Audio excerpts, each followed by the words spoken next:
வாழ்க வையகம், வாழ்க வையகம், வாழ்க வளமுடன். குரு வாழ்க, குருவே துணை, குரு வாழ்க, குருவே துணை, குரு வாழ்க, குருவே துணை.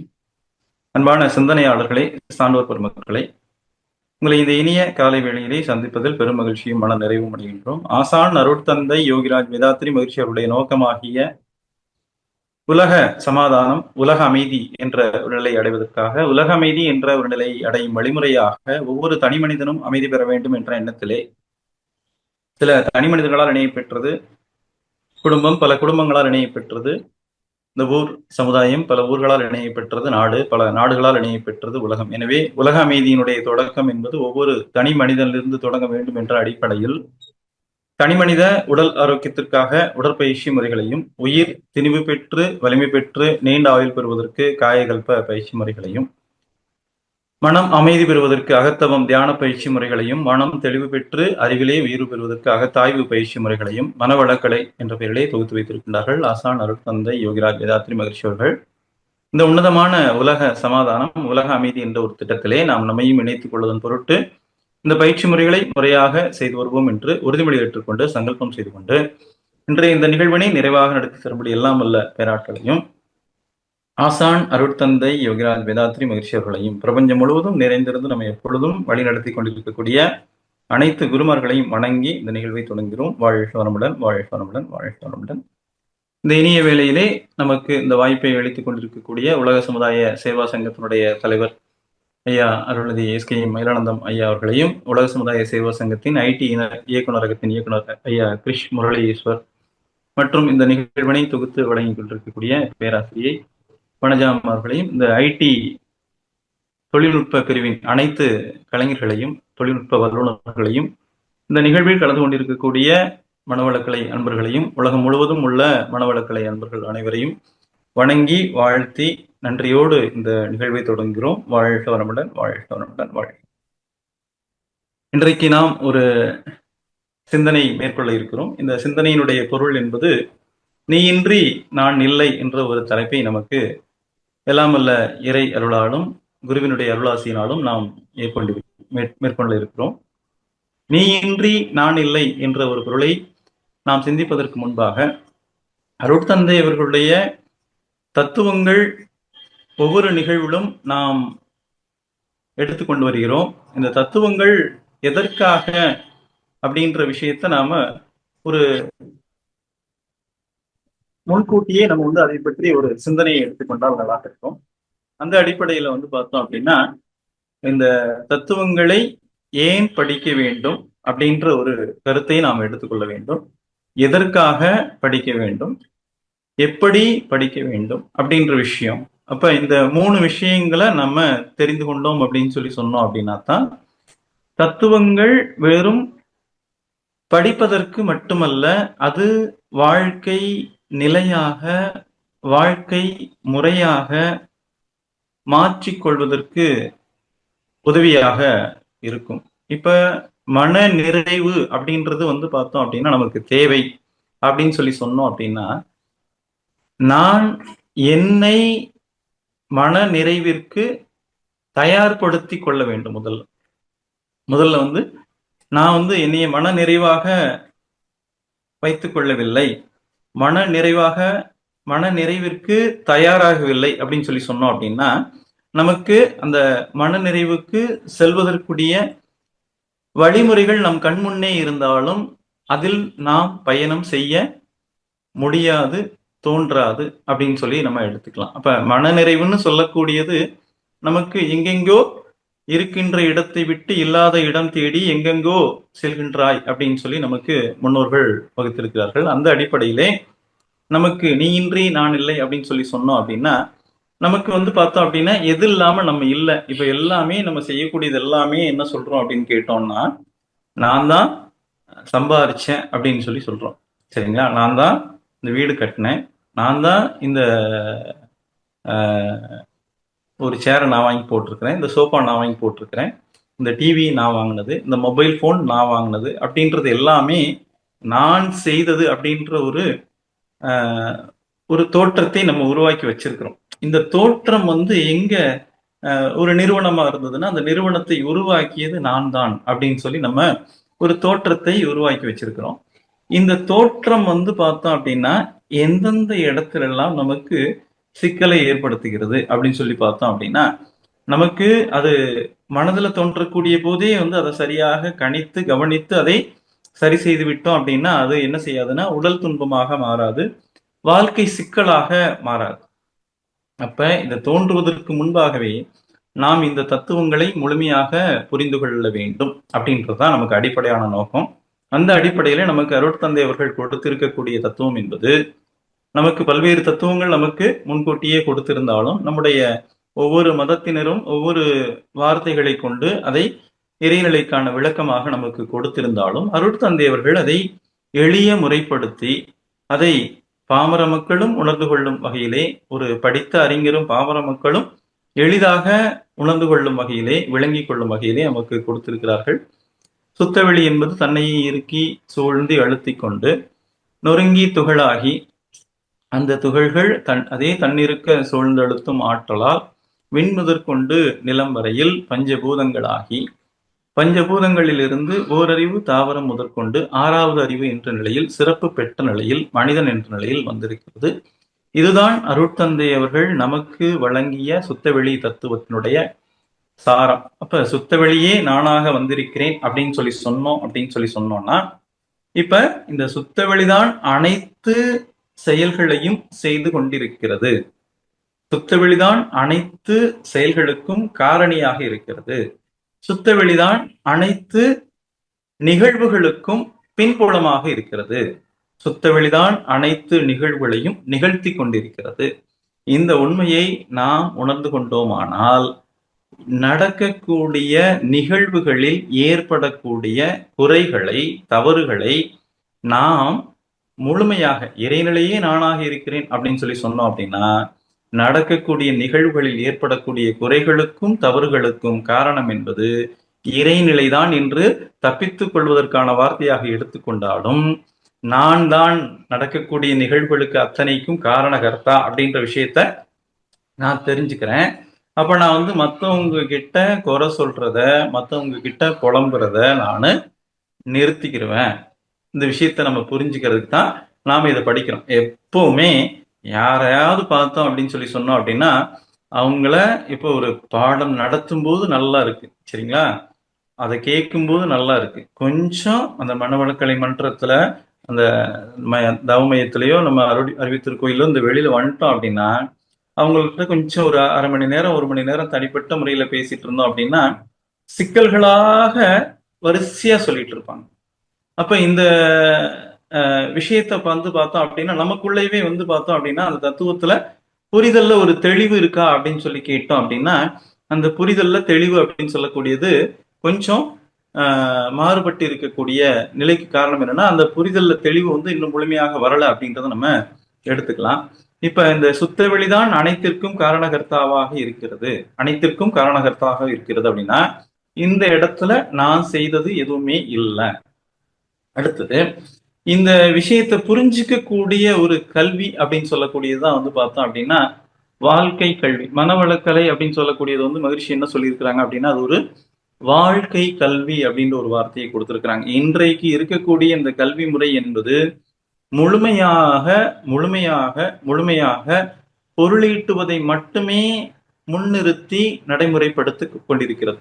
இன்றைக்கு இருக்கக்கூடிய ஒரு கல்வி முறை என்பது பொருளீட்டுவது மட்டுமே நோக்கம், பொருளீட்டுவது மட்டுமே வாழ்வினுடைய அடிப்படை அப்படின்ற மாதிரியான ஒரு கல்வியை நாம் இன்றைக்கு தெரிந்தோ தெரியாமலோ சமுதாயம் அதை முன்னிறுத்தி இருக்கிறது.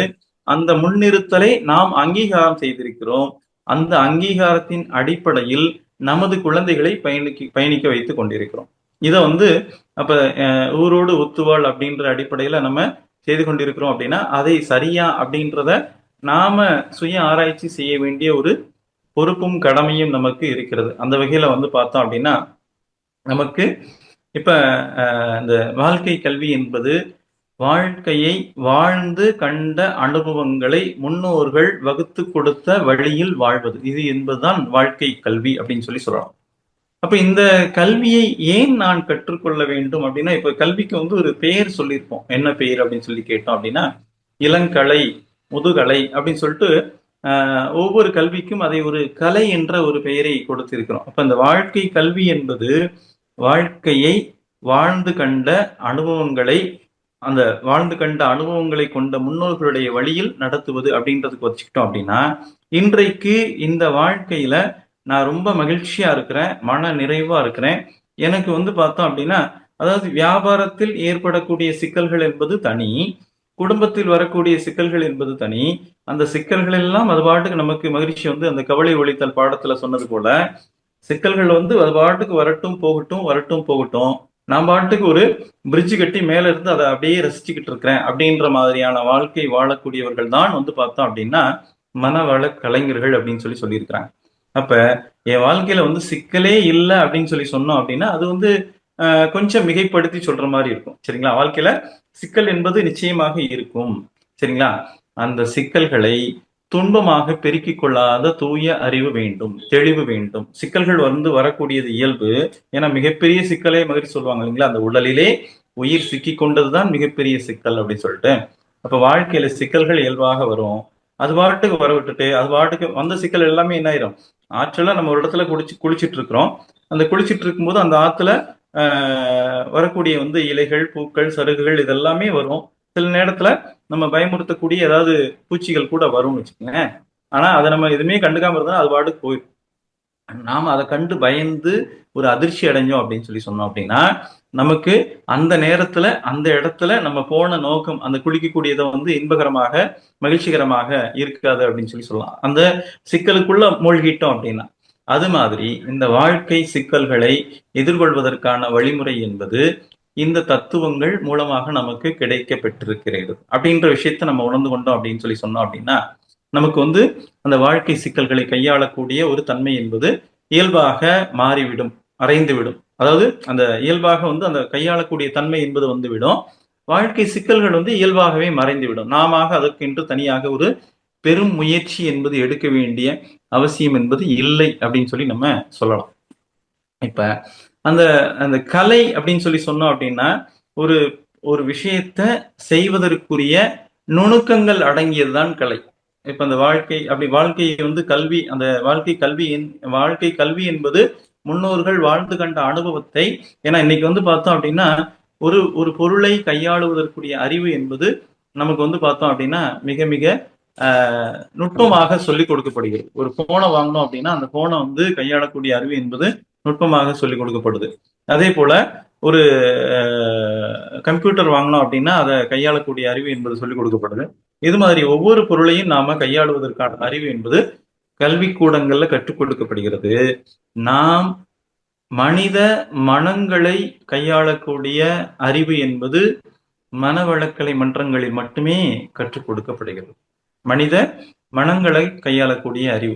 அப்ப இந்த மனித மனங்களை கையாளக்கூடிய அறிவில் நான் தெளிவு பெற்றுவிட்டால் இந்த நடக்கக்கூடிய நிகழ்வுகள் என்பது என்னை முழுமையாக பாதிக்காது அப்படின்னு சொல்லலாம். இப்ப நம்ம நடக்கக்கூடிய எல்லா நிகழ்வுகளையும் என்ன பண்ணிக்கிறோம் அப்படின்னா, நாம நான் தான் இதுக்கான காரணம் அப்படின்னு சொல்லிட்டு அந்த நிகழ்வில் ஏற்படக்கூடிய துன்பங்களை மட்டுமே நான் பார்த்துட்டு இருக்கிறேன். அப்ப அந்த துன்பங்கள்ல இருந்து நான் விடுபடணும் அப்படின்னு சொன்னோம் அப்படின்னா, அந்த துன்பங்கள்ல இருந்து விடுபடணும் அப்படின்னா இந்த வாழ்க்கை கல்வியை கற்றுக்கொள்ளக்கூடிய இந்த வாழ்க்கை கலையை நாம் கற்றுக்கொள்ள வேண்டும். இந்த மனவள கலையை நாம் கற்றுக்கொள்ள வேண்டும். இப்ப நீ இன்றி நான் இல்லை அப்படின்னு சொன்னோம் அப்படின்னா, சுத்த வெளிதான் நானாக இருக்கிறது அப்படின்னா இங்க செஞ்ச எதுவுமே நான் செய்யல. ஆனா இந்த இருமை நிலைப்பாடு என்ன இருக்குன்னா, செய்ததெல்லாம் நானு, ஆனா காரணமா யாரான சொல்றோம் அப்படின்னு சொன்னோம் அப்படின்னா சுத்த வெளியே சொல்றோம். அப்ப இந்த வீட்டுல இருக்கக்கூடிய உறுப்பினர்கள், நம்ம கூட வேலை பார்க்கக்கூடியவங்க, இல்ல அலுவலகத்துல பணிபுரியக்கூடியவங்க, சமுதாயத்துல நமக்கு அக்கம் பக்கத்துல வீட்டில் இருக்கக்கூடியவங்க, சுத்த வெளிதான் நானாக வந்திருக்கிறது அப்படின்னு சொன்னோம் அப்படின்னா, என்னுடைய வாழ்க்கை துணை என்பது சுத்தவெளி, குழந்தைகள் என்பது சுத்தவெளி, அக்கம் பக்கத்துல இருக்கக்கூடியவங்க சுத்தவெளி, நமக்கு அலுவலகத்துல கூட பணிபுரியக்கூடியவங்க சுத்தவெளி. இந்த உண்மையும் நமக்கு மறவாது இருக்க வேண்டும். அப்ப அவங்க கொடுக்கக்கூடிய துன்பங்கள் எல்லாமே பார்த்தோம் அப்படின்னா, எனக்கு இறைநிலை எனக்கு என்னை பண்படுத்துவதற்காக, என்னை பண்படுத்துவதற்காக. பண்படுத்துதல் என்று சொல்லி சொன்னோம் அப்படின்னா, பண் அப்படின்னு சொல்லி சொன்னோம்னா பாடல். இந்த பாடலை வந்து பார்த்தோம் அப்படின்னா, பாடுவதற்குரிய ஒரு சீர் இருக்கும். எந்த எந்த வார்த்தை எந்த இடத்துல வரணும், அதற்கு அடுத்த வரி எப்படி இருக்கணும் அப்படின்றது எல்லாம் இந்த சீர் அப்படின்னு சொல்லக்கூடியது தான் வந்து பார்த்தோம் அப்படின்னா, பண் அப்படின்னு சொல்லி சொல்லுவாங்க. பாடல் அப்படின்னு சொல்லக்கூடியது. அப்ப பண்பாடு என்பது வாழ்க்கையை எந்த நேரத்தில் எப்படி வாழ்தல் அப்படின்றதுக்கான வழிமுறைகளை கொண்டது என்பது பண்பாடு அப்படின்னு சொல்லி நம்ம சொல்றோம் அப்படின்னு சொல்லி சொன்னோம்னா, அந்த பண்பாட்டு முறையை கற்றுக் கொடுக்கக்கூடிய ஒரு கல்வி என்பது மனவளக்கலை. இதை வாழ்க்கையை ஒரு கலையாக மாற்றக்கூடிய அறிவு அப்படின்னு சொல்லி நம்ம சொல்லலாம். வாழ்க்கையை கலையாக மாற்றிக்கொள்வதற்குரிய அறிவு அப்படின்னு சொல்லி சொன்னோம். அந்த அதாவது வாழ்க்கையை முறையாக அப்படின்னு சொல்லி வந்து பார்த்தோம் அப்படின்னா, ஒரு பொருள் இப்ப சொன்ன மாதிரி நம்ம ஒரு ஒரு போனு, ஒரு டிவி, ஒரு மொபைல், ஒரு கம்ப்யூட்டர், இது மாதிரி வீட்டில் பயன்படுத்தக்கூடிய ஏசி, ஃப்ரிட்ஜு, இந்த மாதிரி ஒவ்வொரு பொருளையும் நம்ம கையாளுவதற்கு ஒரு கையேடு இருக்கு இல்லைங்களா? அப்ப அதுபோல நம்முடைய வாழ்க்கையை, நம்முடைய வாழ்க்கை முறைகளை, நம்ம கூட இருக்கக்கூடியவங்க மனிதர்களை, மனித மனங்களை கையாளுவதற்கு ஒரு கலை என்பது நமக்கு தேவைப்படுகிறது. அப்ப இப்ப இந்த நம்ம வாழ்க்கை எங்க வாழ்றோம் அப்படின்னு சொல்லி பார்த்தோம் அப்படின்னா, நம்முடைய வாழ்க்கையில பெரும் பகுதி வாழக்கூடியது ஒண்ணு நம்ம பணியிடங்கள்ல வந்து கொஞ்சம் நம்ம அதிகப்படியான நேரம் செலவு பண்றோம். அதற்கு அடுத்தபடியாக வந்து பார்த்தோம் அப்படின்னா, நம்ம செலவு செய்யக்கூடிய இடம்னு சொல்லி பார்த்தோம் அப்படின்னா, அது குடும்பம் அப்படின்றது மட்டும்தான். அப்ப இந்த குடும்பத்தை தாண்டி நம்ம மகிழ்ச்சி வந்து ஒரு வார்த்தை சொல்லுவாங்க. என்ன வார்த்தை அப்படின்னு சொல்லி கேட்டோம் அப்படின்னா, நீங்கள் பெறக்கூடிய ஞானத்தை முழுவதுமாக பெறக்கூடிய இடம் உங்களுடைய குடும்பம் தான் அப்படின்னு சொல்லி சொல்லுவாங்க. நம்ம பெறக்கூடிய ஞானத்தை பெறுவதற்குரிய இடம் எதுன்னு சொல்லி கேட்டோம் அப்படின்னா, அது வந்து நம்முடைய குடும்பம் தான் அப்படின்னு சொல்லி ரொம்ப ஆணித்தரமாக, அழுத்தம் திருத்தமாக சொல்றாங்க. அப்ப இந்த மனித மனங்களை கையாளும் போது என்ன நடக்குது அப்படின்னு சொல்லி கேட்டோம் அப்படின்னா, சில நேரங்கள்ல அல்லது பல நேரங்கள்ல, ஒரு சில குடும்பங்கள்ல பல நேரங்கள்ல வார்த்தைகள்ல வந்து பார்த்தோம் அப்படின்னா மிக ஒரு அவங்கள வந்து புண்படுத்தக்கூடிய வார்த்தைகளை நம்ம பயன்படுத்தி இருக்கிறோம் அப்படின்னு சொல்லி சொன்னோம் அப்படின்னா, அதிலிருந்து விடுபடுவதற்கு நாம் செய்ய வேண்டிய விஷயம் என்னன்னு சொல்லி கேட்டோம் அப்படின்னா, நாம வந்து அவங்க கிட்ட இருக்கக்கூடிய குறைகளை வெறுத்து நிறைகளை மட்டுமே பார்த்து நம்ம வந்து பாராட்டுதல் வேண்டும் அப்படின்றத நமக்கு மகிழ்ச்சி அவங்க சொல்லியிருக்கிறாங்க. இந்த குறைகளை விடுத்து நிறைகளை பார்க்கணும் அப்படின்னு சொல்லி சொன்னோம் அப்படின்னா, அடிப்படையில வந்து நான் வந்து அவங்கள வந்து பாராட்டுதல் அப்படின்றத என்னுடைய ஒரு பண்பாக மாற்றிக்கொள்ளுதல். பாராட்டுதல் அப்படின்னு சொல்லக்கூடியதே ஒரு பண்பாக நான் மாற்றிக்கொள்ள வேண்டும் அப்படின்றத நமக்கு அருட்தந்தை அவர்கள் நமக்கு சொல்லியிருக்காங்க. அந்த வகையில வந்து பார்த்தோம் அப்படின்னா, குடும்பம் அப்படின்னு சொல்லக்கூடியது வந்து பார்த்தோம் அப்படின்னா, ஒரு முதல்ல சொன்ன மாதிரி எல்லா விதமான வாழ்க்கை அனுபவங்களையும் கொடுக்கக்கூடியது. நமக்கு ஒரு அனுபவத்தை கொடுக்குது அப்படின்னு சொல்லி சொன்னோம் அப்படின்னா, அதை நம்ம யாரா சொல்லுவோம்? இப்போ வந்து எனக்கு ஒரு அனுபவம் கிடைக்குது அப்படின்னு சொல்லி சொன்னோம் அப்படின்னா, அந்த அனுபவத்திற்கான காரணி என்பது இறைவன் எனக்கு கொடுத்திருக்கிறான்னு சொல்லுவோம் இல்லைங்களா? இப்ப நமக்கு வாழ்க்கை அனுபவங்கள் முழுவதையும் கொடுப்பது என்பது நம்முடைய குடும்பம் தான். வாழ்க்கை அனுபவங்கள் முழுவதையும் கொடுக்கக்கூடியது குடும்பம் அப்படின்னு சொல்லி சொன்னோம் அப்படின்னா, இந்த குடும்பத்தில் இருக்கக்கூடிய நபர்கள் என்பது இறைநிலை என்று எடுத்துக்கொண்டோமானால், அப்ப குடும்பம் என்பது ஒரு கோவில். குடும்பம் என்பது ஒரு கோவில் அப்படின்ற ஒரு விஷயத்தை நம்ம மனதில் ஆழமாக புரிந்து கொள்ளுதல் அப்படின்றது அடிப்படையான விஷயமா இருக்கணும். இப்ப இந்த குடும்பம் ஒரு கோவில் அப்படின்னு சொல்லி சொன்னோம் அப்படின்னா, என்னை படைத்தவர்கள் யார் அப்படின்னு சொல்லி பார்த்தோம் அப்படின்னா, என்னுடைய பெற்றோர்கள் அப்படின்னு சொல்லி எடுத்துக்கலாம். அப்ப என்னுடைய பெற்றோர்கள் மூலமாகத்தான் நான் வந்திருக்கிறேன் அப்படின்னு சொல்லி சொன்னோம்னா, இப்ப என்னுடைய பெற்றோர்கள் இல்லை அப்படின்னா சுத்த வெளிதான் மனிதனா வந்திருக்கிறது. இது வந்து ஒட்டுமொத்த மனிதர்களுக்கும் எனக்கும் அது பொருந்தும். இப்ப இந்த உலக வாழ்க்கையோட நம்ம ஒப்பிட்டு பார்த்தோம் அப்படின்னா, நானு இந்த பூமியில பிறந்ததற்கு காரணம் என்பது என்னுடைய பெற்றோர்கள். அப்ப பெற்றோர்கள் இல்லை அப்படின்னு சொல்லி சொன்னோம் அப்படின்னா, நான் இல்லை. பெற்றோர்கள் இல்லைன்னா நான் இல்லை. அப்ப இந்த 15 வயது வரை மாதிரி சொல்லுவாங்க இல்லைங்களா, 15 வயது வரை நாம் முழுவதுமாக இந்த சமுதாயத்தில் வாழ்வதற்குரிய அறிவு, பொருளாதாரம், நம்முடைய வாழ்க்கை தேவைகள் அத்தனையுமே நமக்கு பூர்த்தி செய்தது நம்முடைய பெற்றோர்கள். அப்ப பெற்றோர்கள் அப்படின்னு சொல்லக்கூடியது அவங்களுக்கு கிடைத்தது வந்து சமுதாயம் அப்படின்றது பின்புலமா காரணமா இருக்கு அப்படின்றது நமக்கு விளக்கம் ஓரளவுக்கு நமக்கு தெரியும்னு வச்சுக்கோங்களேன். அப்ப பெற்றோர்கள் இல்லைன்னா நான் இல்லை. அப்படின்றது முதல் விஷயம். சுத்தவெளி தான் நானாக வந்திருக்கிறேன். சுத்தவெளி என்னன்னா நான் இல்லை, அதுல ஃபர்ஸ்ட். அடுத்து இந்த தத்துவங்களை தாண்டி நம்ம இந்த தத்துவங்கள் எல்லாமே வந்து பார்த்தோம்னா புரிஞ்சுக்கிறது கொஞ்சம் லேட் ஆகும். அப்படின்றதுனால இந்த கல்வி முறைகள்ல வந்து பார்த்தோம் அப்படின்னா இந்த உலக வாழ்க்கையோட நம்ம அடிப்படை கல்வியில வச்சிருப்பாங்க இல்லைங்களா, அந்த அடிப்படையில வந்து பார்த்தோம் அப்படின்னா ஆன்மீக கல்வியும் இந்த உலக வாழ்க்கைக்கான பொருளீட்டுதல் கல்வியும் வந்து ஒன்றிணைந்தா மட்டும்தான் என்ன செய்ய முடியும் அப்படின்னா நமக்கு இனிமேல் வாழக்கூடிய இந்த சமூகம் என்பது முறையாக வாழ முடியும் அப்படின்ற விஷயத்த நம்ம புரிந்து கொள்ள வேண்டும். அந்த அடிப்படையில இந்த பெற்றோர்கள் என்பது எனக்கு அவங்க இல்லைன்னா நான் இல்லை, அவங்கதான் முதல் படி. முதல்ல வந்து சுத்தவெளி, இது வந்து மறைபொருள். சரிங்களா? நம்ம இங்க பருப்பொருள்ல வந்து வடிவங்கள்ல பார்க்கும்போது என்னுடைய முதல் நான் உருவாகிறதுக்கான காரணம் அப்படின்றது என்னுடைய பெற்றோர்கள் அப்படின்றத எடுத்துக்கிறோம். அதற்கு அடுத்தபடியாக இப்ப இத முதல் நாள் பாடத்துல நமக்கு சொல்லப்பட்டு இருக்கிறது எப்படின்னா நம்முடைய மனிதன் சொல்லக்கூடியவர் யாருன்னு சொல்லி கேட்டோம் அப்படின்னா உடல், உயிர், மனம் மூன்றும் இணைந்து இருப்பவன் என்பவன் மனிதன் சொல்லி சொல்றோம். அதிலும் மனதை இதமாக வைத்துக் கொண்டிருப்பவன் மனிதன் அப்படின்னு சொல்லி சொல்றோம். அதற்கு அடுத்த கட்டமாக மனித வாழ்க்கை என்பது தான், சமுதாயம், இயற்கை மூன்றின் இணைப்பில் நடைபெறுகிறது. இந்த உண்மையை நாம் உணர்ந்து கொள்ள வேண்டும். அப்ப இந்த தான், சமுதாயம், இயற்கை இந்த மூன்று இணைப்புல என்னுடைய வாழ்க்கை நடைபெறுகிறது அப்படின்றத உணர்ந்துகிட்டேன் அப்படின்னு சொல்லி சொன்னோம்னா சமுதாயத்தில் யாரையும் நான் என்ன செய்ய மாட்டேன் அப்படின்னா ஒரு குறை கூறக்கூடிய நபராக இருக்க மாட்டேன். அந்த சமுதாயத்தினுடைய பிரதிநிதிகள் அப்படின்றவங்க முழுமையாக நமக்கு இருக்கக்கூடிய இடம் என்பது குடும்பம். அதுல பெற்றோர் என்பவர் முதல் நிலையில நமக்கு இருக்கிறாங்க. அதுதான் வந்து மகிழ்ச்சி சொல்லுவாங்க, இல்வாழ்வான் என்பான் இயல்புடைய மூவர்க்கும் நல்லாற்றின் நின்ற துணை அப்படின்னு சொல்லி சொல்லுவாங்க. சரிங்களா? அப்ப தன்னை பெற்றோர்கள், தான் பெற்றோர்கள், வாழ்க்கை துணை, இவங்க மூவரையும் வந்து நம்ம வந்து பராமரிக்க வேண்டிய கடமை, இது வந்து கடமை அப்படின்ற ஒரு கட்டத்துல நமக்கு சொல்லப்பட்டிருக்கிறது. அப்ப என்னுடைய வாழ்க்கைக்கான அடிப்படை என்பது என்னுடைய பெற்றோர். அதற்கு அடுத்த கட்டமாக வந்து பார்த்தோம் அப்படின்னு சொல்லி சொன்னோம் அப்படின்னா நம்ம பெற்றோர்கள் பிறந்திருந்தாலும் நம்ம கூட வாழக்கூடிய நம்ம வளரக்கூடிய பருவங்கள்ல நமக்கு நிறைய நல்ல அனுபவங்களை கொடுத்தவர்கள் யாருன்னு சொல்லி கேட்டோம் அப்படின்னா நம்முடைய சகோதர சகோதரிகள்.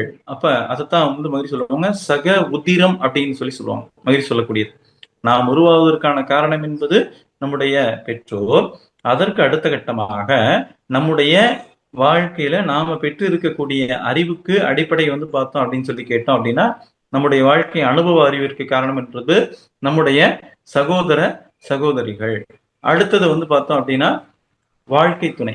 இன்றைக்கு நம்ம வந்து ஒரு ஆணாக இருந்தாலும் சரி, பெண்ணாக இருந்தாலும் சரி, மனிதன் என்பவன் தனித்து வாழ்தல் என்பது சாத்தியமற்ற ஒரு விஷயம். இதைத்தான் வந்து தான், சமுதாயம், இயற்கை அப்படின்ற ஒரு கருத்தில் நமக்கு அருள் தந்தையவர்கள் நமக்கு விளக்கி இருக்கிறார்கள். மனிதன் என்பவன் தனித்து வாழ்தல் என்பது சாத்தியமில்லாத ஒரு விஷயம் அப்படின்ற விஷயத்த. அப்ப நான் இந்த இணைந்துதான் வாழணும் அப்படின்னு சொல்லி சொன்னோம் அப்படின்னா இந்த சமுதாயத்தோடும் இயற்கையோடும் இணைந்துதான் வாழணும் அப்படின்னா அந்த சமுதாயத்தினுடைய பிரதிநிதிகளாக ரெப்ரசன்டேட்டிவ்களாக நம்ம யாரை சொல்றோம் அப்படின்னு சொல்லி கேட்டோம் அப்படின்னா நம்ம நமக்கு வந்து முக்கியமா குடும்ப உறுப்பினர்கள் அப்படின்றவங்க முக்கியமான அங்கத்தினரா இருக்கிறாங்க. அப்ப முதல்ல பெற்றோர், சக உதிரம்னா என்னுடைய பிளட்டும் அவங்களுடைய பிளட்டும், உதிரம் என்பது ரத்தம் நமக்கு தெரியும். அப்ப எல்லாமே ஒண்ணுதான் அப்படின்ற அடிப்படையில. அதற்கு அடுத்து நம்ம முதல்ல சொன்ன மாதிரி தனித்து வாழ முடியாது அப்படின்றது அடிப்படையில வாழ்க்கையை வாழ்வதற்குரிய துணை அப்படின்ற ஒரு இதைத்தான் என்ன சொல்றாங்கன்னா வாழ்க்கை துணை. நம்ம மகிழ்ச்சி வந்து ரொம்ப அருமையான ஒரு பெயர் கொடுத்துருக்குறாங்க, வாழ்க்கை துணை அப்படின்னு சொல்லிட்டு. அப்ப அவங்களுடைய துணையின்றி என்னால வாழ முடியாது. அதனால இப்ப வந்து நமக்கு மகிழ்ச்சி சொல்லுவாங்க இல்லைங்களா, எந்த ஒரு காரணத்தை வச்சும் நம்ம எனக்கு இப்படி ஒரு வாழ்க்கை துணை கிடைச்சிருக்கு அப்படின்னு சொல்லிட்டு குறைப்பட்டு கொள்ள வேண்டாம். அவரவருடைய கருமையமே அவரவருடைய வாழ்க்கை துணையை தேர்ந்தெடுக்கிறது. என்ன காரணம் அப்படின்னு சொல்லி கேட்டோம்னா நம்முடைய கருமையத்தில் அழுந்தி இருக்கக்கூடிய பதிவுகளை அனுபவிக்க தக்க துணையை, அது நல்ல அனுபவங்களாக இருந்தால், நம்ம கிட்ட இருக்கக்கூடிய அந்த பதிவுகள் இருக்கு பாத்தீங்களா, நல்ல பதிவுகளாக இருந்தால் அந்த பதிவுகளை அனுபவிப்பதற்கு அவர்கள் உதவி செய்வார்கள். என்னிடம் கருமையத்தில் பதிவாகி இருக்கக்கூடிய பதிவுகள் என்பது தேவையற்ற பதிவுகளாக இருந்தால் அவர்கள் அதை மறுப்பார்கள். என்னுடைய வாழ்க்கையில நான் அனுபவிக்கக்கூடிய விஷயங்கள் இதுதான் இதை நீங்க எவ்வளவு வேணா சண்டை போடலாம் குடும்பத்துல. ஆனா நல்ல அனுபவங்களா இருந்தா, நல்ல பதிவுகளாக இருந்தா அது அனுபவமாக மாறும். அதை அனுபவிக்கிறதுக்கு தான் நம்ம வந்திருக்கிறோம். தேவையற்ற அனுபவங்களாக, தேவையற்ற பதிவுகளாக இருந்தா அதை அனுபவிக்கிறதுக்கு எதிர்ப்புகள் இருந்து கொண்டே இருக்கும். எதிர்ப்புகள் இருந்து கொண்டே இருக்கும். அந்த அந்த எதிர்ப்புகள் குடும்பத்துல நமக்கு வாழ்க்கை துணை மூலமாக இருக்கலாம், குழந்தைகள் மூலமாக இருக்கலாம், உடன் பிறந்த சகோதரிகள் மூலமாக இருக்கலாம், பெற்றோர் மூலமாக இருக்கலாம், நண்பர்கள், உறவினர்கள், சக பணியாளர்கள் அவங்க மூலமாக நமக்கு ஒரு விஷயம் தடைப்படுது, தள்ளி போகுது அப்படின்னு சொன்னோம் அப்படின்னா அது நமக்கு தேவையில்லாத அனுபவம் என்று நாம் எடுத்துக்கொள்ளுதல் நலம். அப்படி எடுத்துக்கிட்டோம் அப்படின்னா நம்ம நிம்மதியா இந்த வாழ்க்கையை சிறப்பா வாழ முடியும். அப்ப எனக்கு தடை வருது, இந்த தடைக்கு காரணம் இவருன்னு சொல்லிட்டு இவர் மேல நான் ஒரு கோவப்பட்டேன் அப்படின்னு சொன்னோம் அப்படின்னா இப்ப இருக்கிறதும் போயிடும். முக்கியமா உடல் நலம். உடல் நலம் இல்லைன்னா இன்னைக்கு நான் சாப்பிட்ற சாப்பாடை சந்தோஷமா சாப்பிட முடியாது. இன்னைக்கு நான் தூங்குறது நிம்மதியா தூங்க முடியாது. அப்ப அடிப்படையில என்னுடைய வாழ்க்கையை நான் சந்தோஷமா வாழணும் அப்படின்னு சொன்னோம் அப்படின்னா இந்த விஷயங்களை புரிஞ்சுக்கணும். எனக்கு நடக்க வேண்டியது அத்தனையுமே ரொம்ப சிறப்பா நடக்குது. அது இறைநிலை எனக்கு வழங்கியது. இந்த வாழ்க்கை என்பது அந்த தெய்வம் தந்தது. இந்த விஷயத்த நான் ஆழமா புரிஞ்சுக்கிட்டேன்னா இந்த வாழ்க்கையை நான் நேசிக்க ஆரம்பிச்சிடும். இந்த வாழ்க்கையை நான் நேசிக்க ஆரம்பிச்சிட்டேன் அப்படின்னா யார் மீதும் எனக்கு குறை சொல்ல தோணாது. நமக்கு நல்ல பாடத்தை படிச்சு வச்சிருக்கிறோம். என்ன பாடம் அப்படின்னு சொன்னோம் அப்படின்னா no comment, no command, no demand அப்படின்ற விஷயத்த நான் நல்லா படிச்சு வச்சிருக்கிறேன்.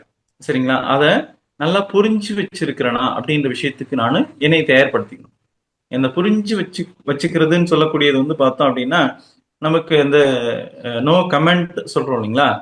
அந்த கமெண்ட்னு சொல்லும்போது பார்த்தோம் அப்படின்னா சின்ன சின்ன விஷயங்கள்ல ஏற்படக்கூடிய விஷயங்கள், அதாவது அந்த குறைபாடுகள் பார்த்தோம் அப்படின்னா மிகப்பெரிய மன அழுத்தத்திற்கு காரணமாகிறது. மிகப்பெரிய மன அழுத்தத்திற்கு காரணமாகிறது அப்படின்னு சொல்றாங்க. அப்ப அந்த நுணுக்கமாக நம்ம எந்த இடத்துல நாம தவறு செய்யறோம், நாம தான் ஆராய்ச்சி பண்ணணும்.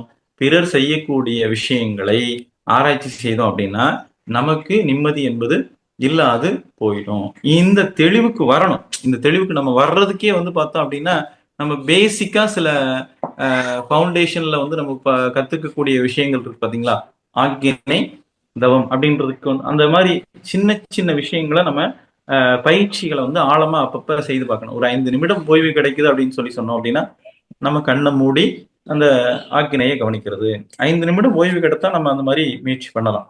நான் காலையில எந்திரிச்சு ஒரு இடத்துக்கு கிளம்ப வேண்டியிருக்கு. அந்த கிளம்பும் போது என்னுடைய குளியலறைக்கு வீட்டுல இருக்கவங்க இன்னொருத்தவங்க உள்ள போயாச்சு. வீட்டுல அந்த குளியலறையில அப்ப நான் அவங்களுக்காக காத்திருக்கணும் அப்படின்னா அந்த ஒரு 5 நிமிடத்தை நான் ஆக்கினையில நான் முயற்சி பண்ணலாம்.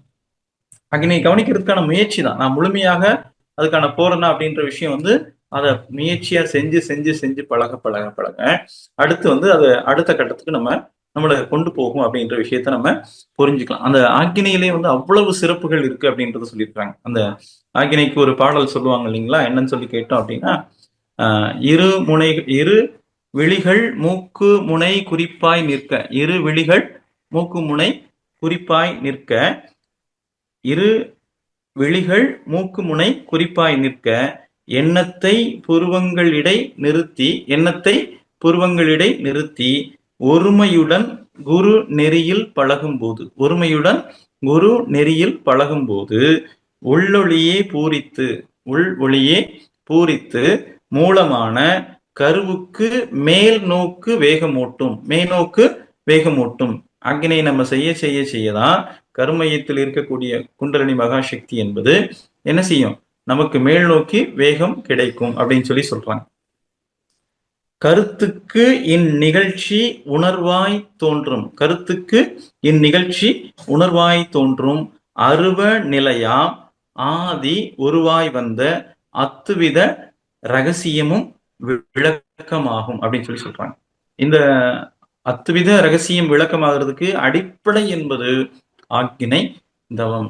ஆக்கினை தவத்திலேயே நாம் அத்துணை விளக்கங்களையும் அனுபவமாக பெற முடியும் அப்படின்னு சொல்லலாம். இதுக்கு பேர் என்ன சொல்லியிருக்கிறாங்க அப்படின்னு கொடுத்தோம் அப்படின்னா, அறிவு அறியும் தவம். அறிவேதான் தெய்வம் அப்படின்ற ஒரு வார்த்தையை சொல்லியிருக்கிறாங்க. அந்த அறிவை அறியக்கூடிய தவம் என்பது ஆக்கினையில் தான் தொடங்குகிறது. நம்ம நிறைய விஷயங்கள் நமக்கு மனித வாழ்க்கையில நிறைய பாத்தீங்கன்னா அந்த வெரைட்டிஸ் நமக்கு அனுபவத்துக்கு தேவையா இருக்கு. சரிங்களா? ஒரே மாதிரியான உடை என்பது அணியும் போது நமக்கு போர் அடிச்ச மாதிரி இருக்கு. சரிங்களா? ஒரே மாதிரியான உணவு சாப்பிட்றதுக்கு போர் அடிச்ச மாதிரி இருக்கு.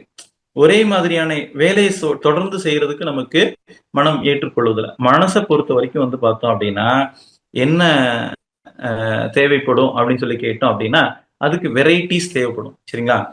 அந்த வாழ்க்கையை வாழ்றதுக்கு பார்த்தோம் அப்படின்னா உண்மை அப்படின்றது ஒரு விஷயம்தான். அந்த விஷயத்த புரிஞ்சுக்கிறதுக்கு பார்த்தோம் அப்படின்னா நமக்கு இந்த ஆக்கினை தவன்றது உதவி செய்யும். இருந்தாலும் எதற்காக இத்தனை தவங்கள் கொடுத்துருக்குறாங்க அப்படின்னா, இப்ப சொன்ன இல்லைங்களா, மனதுக்கு அந்த வெரைட்டிஸ் தேவைப்படுறதுனால நமக்கு நேரத்துக்கு தகுந்த மாதிரி எந்த தவம் பிடிச்சிருக்கோ அதை நம்ம தொடர்ந்து அதை செய்யணும் அப்படின்றதுக்காக ஒரு நுட்பமாக தான் பார்த்தீங்கன்னா உலகங்களையும் நம்ம கணக்கெடுத்து பார்த்தோம் அப்படின்னா ஆயிரக்கணக்கான லட்சக்கணக்கான தியான முறைகளே நமக்கு உருவாக்கி வச்சிருக்கிறாங்க அப்படின்னு சொல்லி நம்ம தெரிஞ்சுக்கலாம். ஒவ்வொரு ஆன்மீக மையங்கள்லையும் அந்த நுட்பங்கள் தான் தவம்ன்றது பார்த்தோம் அப்படின்னா அடிப்படையில பார்த்தோம் அப்படின்னா ஆக்கினை துரியம் துரியாதீதம் இதுதான் நமக்கு அடிப்படையில இருக்கக்கூடிய உயர்நிலைகள்னு சொல்லி எடுத்துக்கலாம். ஆனா நமக்கு கொடுத்திருக்கக்கூடிய மற்ற தவங்கள் எல்லாமே பார்த்தோம் அப்படின்னா நுட்பங்கள் தான், டெக்னிக் அப்படின்னு சொல்லி சொல்லலாம்.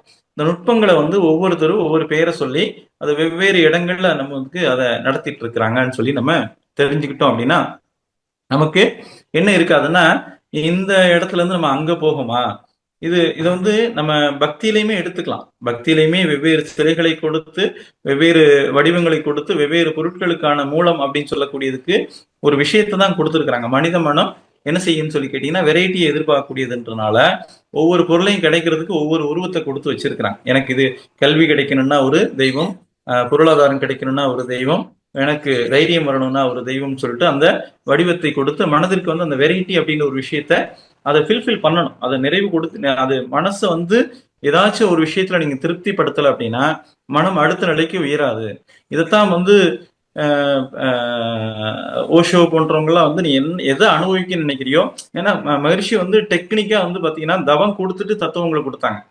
ஆனா மற்ற இடங்கள்லாம் பார்த்தோம் அப்படின்னா வாழ்க்கையில அவங்க எல்லா விஷயத்தையும் விட்டுட்டு வந்தா தான் தியானமே சொல்லிக் கொடுப்பாங்க. அதாவது தேவையற்ற பழக்க முறைகளை விட்டுட்டு வந்தோன்னா தான் அந்த இந்த பயிற்சி முறைகளுக்கு உள்ளேயே அனுமதி அப்படின்ற மாதிரியான விஷயத்தெல்லாம் அந்த இயமம் அப்படின்ற ஒரு விஷயத்த முழுமையாக தவிர்க்க வேண்டியதை தவிர்த்தால் மட்டும்தான் இயமம், அடுத்தது நியமம், இந்த ரெண்டையும் கடைபிடிச்சா மட்டும்தான் பாத்தீங்கன்னா தவம் அந்த தீட்சை அப்படின்ற ஒரு விஷயத்துக்கே நமக்கு கொடுத்துருக்குறாங்க அப்படின்னு சொல்லி சொல்லலாம்.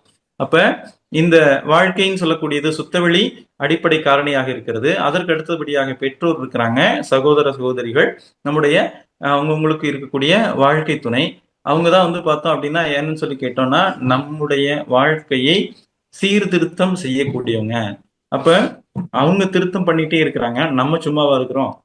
நம்மளும் ஏதாவது ஒரு விஷயத்த அவங்களுக்கு சொல்லிக்கிட்டே தான் இருக்கிறோம். அப்ப அந்த அதாவது இந்த குடும்பம் என்பது இன்பத்தை கொடுக்கும் இடம். குடு இன்பம் குடும்பம் அப்படின்னு சொல்லியிருக்கிறாங்க இல்லைங்களா மகிழ்ச்சி. அப்ப இன்பத்தை கொடுக்கக்கூடிய இடம் என்பது குடும்பம் அப்படின்னு சொல்றோம். அப்ப நம்ம வாழ்க்கையில இந்த குடும்பத்துல வாழும்போது நம்ம மகிழ்ச்சியா இருக்கிறோமா அப்படின்னு சொல்லி கேட்டோம் அப்படின்னா அதுல எனக்கு மகிழ்ச்சியா இருந்தது அப்படின்னா அது குடும்பம் அப்படின்னு சொல்லலாம். அந்த குடும்பம் ஒரு கோவில் அப்படின்ற ஒரு வார்த்தையை சொல்லியிருக்காங்க இல்லைங்களா. அப்ப இந்த குடும்பத்திலிருந்து பிறக்கக்கூடிய சந்ததி அப்படின்றதான் நாளைய சமுதாயம் அப்படின்னு சொல்லியிருக்கிறோம். இன்றைக்கு சமுதாயத்துல எடுத்து பார்த்தோம் அப்படின்னா இன்றைக்கு தேர்தல் நடந்திருக்கிறது. இன்றைக்கு இருக்கக்கூடிய இந்த இளைய தலைமுறைகள் அத்தனையுமே பார்த்தோம் அப்படின்னா ஒரு குறிப்பிட்ட ஒரு நடிகர் அப்படின்ற ஒருவருக்கு ஓட்டு போட்டோம் அப்படின்ற மாதிரி பெரும்பாலான குழந்தைகள் பள்ளியில கல்லூரியில ஓட்டுரிமையே இல்லாதவங்களும் கூட பார்த்தோம் அப்படின்னா அந்த ஒரு ஒரு ஆர்வத்தோடு ஆர்வம்ன்றத தாண்டி பார்த்தோம் அப்படின்னா நிச்சயமா அது ஒரு வெறின்னு சொல்லக்கூடிய ரசிக மனப்பான்மைன்ற விஷயத்த எடுத்துக்கிட்டோம் அப்படின்னு சொல்லி சொன்னோம்னா, அவங்க கவர்ச்சி, அந்த கவர்ச்சியின் அடிப்படையில தலைவரை தேர்ந்தெடுத்தல் அப்படின்ற ஒரு இடத்துக்கு வந்து ஒரு தலைமுறையை நம்ம உருவாக்கி வச்சிருக்கிறோம். இப்பேற்பட்ட தலைமுறை உருவாவதற்கு நாமளும் ஒரு அந்த பெற்றோர் அப்படின்ற அடிப்படையில காரணமா இருக்கிறோம். காரணம்னா நாம சொல்றது இந்த மனவளக்கலை இன்னைக்கு கிளாஸ்ல அட்டன் பண்ணிருக்கக்கூடிய ஒரு 200 பேர் 300 பேர் மட்டும் இல்ல. சரிங்களா? இந்த சமுதாயத்துல இருக்கக்கூடிய ஒரு அத்துணை பெற்றோர்களும் இதற்கு காரணம். அப்ப இந்த குழந்தை பேருன்ற விஷயத்துல நமக்கு திருமணம் ஆகுறதுக்கு தயாரான உடனே, திருமணம் நடந்த உடனேயே அந்த குழந்தை, ஏன்னா கருவிலை குழந்தை எவ்வாறு அந்த குழந்தை ஜனிக்கும் போது அந்த பெற்றோருடைய மனநிலை எவ்வாறு இருக்குமோ அப்படித்தான் என்னவாக இருக்குன்னா குழந்தையினுடைய உடல் நலம் இருக்கும், மன நலம் இருக்கும் அப்படின்றது நமக்கு நன்றாக தெரியும். அறிவு தரம், அறிவாட்சி தரம் என்பது இருக்கும்.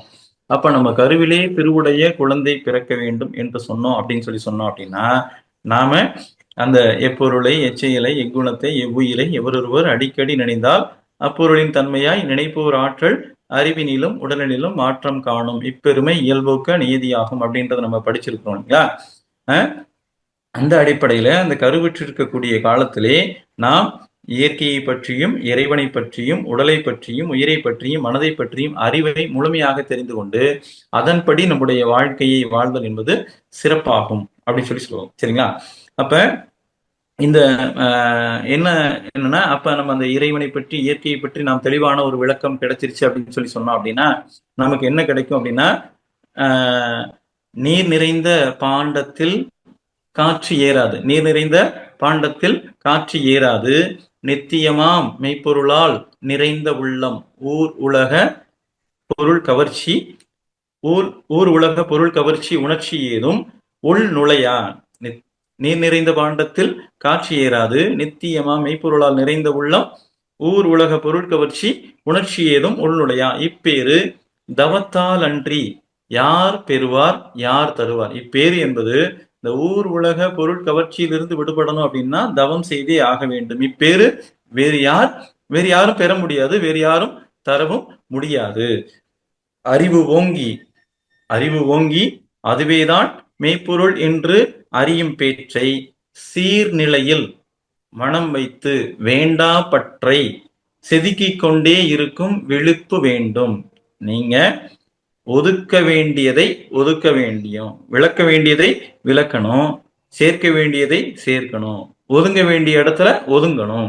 இந்த விஷயத்துக்கு வந்து பார்த்தோம் அப்படின்னா நமக்கு இப்ப நம்ம ஒரு அரசியல் தலைவரை தேர்ந்தெடுக்கணும் அப்படின்னா என்ன செய்யுதுன்னு சொல்லி கேட்டீங்கன்னா, இந்த ஊர் உலக பொருள் கவர்ச்சி அப்படின்னு சொல்றது உள் நுழைந்ததுனால ஒரு நபர் மீது எனக்கு ஏற்பட்டிருக்கக்கூடிய கவர்ச்சி என்பது இன்றைக்கு வாழக்கூடிய சமுதாயத்துல இளைய சமுதாயத்துல அவங்களுக்கு ஆன்மீக அறிவு தேவையாக இருக்கிறது, அரசியல் அறிவு தேவையாக இருக்கிறது, பொருளாதார அறிவு என்பது தேவையாக இருக்கிறது, வாழ்க்கை அனுபவ கல்வி அறிவு என்பது அவங்களுக்கு தேவையாக இருக்கிறது.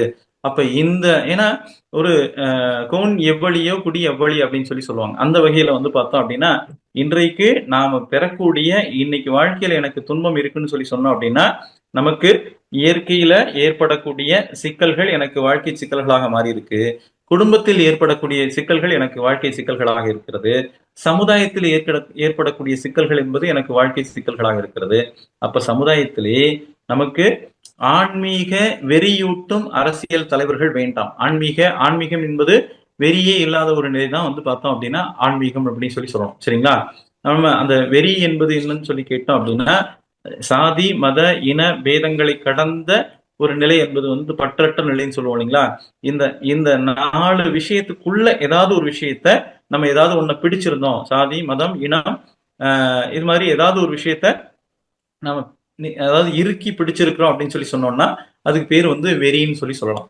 அப்ப இதை சார்ந்துதான் நான் வந்து என்னுடைய செயல்பாடு இருக்கு, என்னுடைய வாழ்க்கை முறை இருக்கு, என்னுடைய அரசியல் கொள்கைகள் இருக்கு, என்னுடைய ஆன்மீக புரிதல் இருக்கு அப்படின்னு சொன்னோம் அப்படின்னா அது ஆன்மீகம் அல்ல. சரிங்களா? சாதி மதம் மொழி இனம் இந்த 4ஐயும் கடந்த ஒரு நிலைதான் வந்து பார்த்தோம் அப்படின்னா ஆன்மீகத்துக்கான அடிப்படை அப்படின்னே நம்ம எடுத்துக்கலாம். ஆன்மீக அடிப்படை அப்படின்றது 4ஐயும் கடந்தா மட்டும்தான் தான் அடிப்படையான ஒரு விஷயமாக இருக்கும். இதை உலகிற்கு உணர்த்துவதற்காகத்தான் அத்துணை சடங்கு முறைகளையும் ஏற்படுத்தி வைத்திருக்கிறார்கள் அப்படின்னு சொல்லுவோம். அப்ப இந்த சமுதாயத்துல நான் இயற்கை சமுதாயம், இந்த மூன்றோட இணைப்பு தான் வாழ்க்கை அப்படின்றத நான் தெரிஞ்சுக்கிட்டேன் அப்படின்னு சொல்லி சொன்னோம் அப்படின்னா, என்னுடைய கடமைகளை நான் வந்து பார்த்தோம் அப்படின்னா முறையாக செய்து வருவேன். என்னுடைய கடமைகளை முறையாக நான் செய்து வருவேன். எந்த இடத்துலையும் என்னுடைய கடமைகளை தவற விடாமல் நான் செய்து வருவதற்கு எனக்கு ஒரு தெளிவு கிடைக்கும். அப்ப அந்த கடமைன்னு சொல்ல வரும்போது இத்தனை இத்தனை வருஷமா நான் பெற்றிருக்கக்கூடிய இந்த அறிவாக இருக்கட்டும், இந்த வாழ்க்கை அனுபவங்களாக இருக்கட்டும், இந்த அத்துணையுமே எனக்கு சமுதாயத்தால் கொடுக்கப்பட்டது. என்கிட்ட இருக்கக்கூடிய பொருளாதாரமா இருக்கட்டும், என்னுடைய இருக்கக்கூடிய வாழ்க்கை வசதிகளாக இருக்கட்டும், என்னுடைய அறிவாக இருக்கட்டும், இந்த உடம்பாக இருக்கட்டும். இந்த உடம்புன்னு சொல்லக்கூடியது யார் கொடுத்தது எனக்கு? இந்த உடலோ உயிரோ என்னன்னு சொல்லி கேட்டீங்கன்னா பெற்றோர் எனக்கு கொடுத்தது. இந்த மனம் என்பது என்னுடைய சஞ்சித கர்மம். இந்த பிராரப்த கர்மம் அப்படின்னு சொல்லக்கூடியது இந்த வாழ்க்கையில சமுதாயத்தால கொடுக்கப்பட்டக்கூடிய அறிவு. அப்ப இது எதுவுமே என்னுடையது அல்ல, நான் என்பது அல்ல.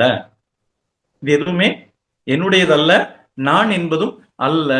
சரிங்களா? அப்ப இந்த விளக்கத்தை தெரிஞ்சுக்கிறதுக்கு தான் இந்த மனவளக்கலையை கத்துக்கணும். இந்த விளக்கத்தை தெரிஞ்சுக்கிறதுக்கு தான் வந்து நமக்கு வந்து மனவளக்கலையை கத்துக்கணும். ஏன்னா வாழ்க்கையில சில யதார்த்தத்தை புரிஞ்சுக்கிறது அப்படின்னா நமக்கு வந்து பாடம் படிச்சிருக்கிறோம். என்ன பாடம் அப்படின்னு சொல்லி கேட்டோம்னா, நமக்கு வந்து மனிதருள் வேறுபாடு ஏன் அப்படின்ற ஒரு தலைப்பு படிக்கிறோம். அந்த தலைப்பை ஏன் படிக்கிறோன்ற ஒரு கேள்வி வேணும். மனிதர்கள் வேறுபாடு ஏன் அப்படின்னு சொல்லி சொன்னா 7 சம்பத்துகள் 16 காரணிகள் அப்படின்றது நமக்கு எல்லாம் தெளிவா சொல்லிடும். உருவமைப்பு, குணம், அறிவில் உயர்வு, கீர்த்தி, உடல் வலிவு, சுகம், செல்வம் அப்படி சொல்லிட்டு இந்த 7 சம்பத்துகளும் 16 காரணிகள் அப்படின்னு சொல்லி சொல்றோம் இல்லைங்களா? நமக்கு கருவமைப்பு, உணவு வகை, காலம், தேசம், கல்வி, தொழில், பருவம், நட்பு, கலை அப்படின்னு சொல்லிட்டு நம்ம ஒரு 16 காரணிகளை நம்ம அடிக்கிட்டே போயிடுவோம். இந்த 16 7 சம்பத்துகள் 16 காரணிகள் தான் ஒரு மனிதனுடைய குணாம்சத்திற்கு காரணியாக இருக்கிறது. அதனால நான் பெற்றிருக்கக்கூடிய அறிவு என்பது என்னுடையது அல்ல. அப்ப இந்த சமுதாயம் கொடுத்தது இந்த அறிவு, இந்த உடல் என்பது என்னுடைய பெற்றோர் கொடுத்தது, இந்த வாழ்க்கை வசதிகள் என்பது எனக்கு சமுதாயம் கொடுத்தது, இயற்கையினுடைய அன்பு.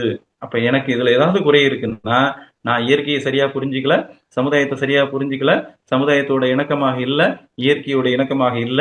அப்ப சமுதாயத்துல வாழக்கூடிய சமுதாயம் சொல்லக்கூடியது என்னுடைய குடும்பத்தில் இருக்கக்கூடிய உறுப்பினர்கள் தான் முதல்ல.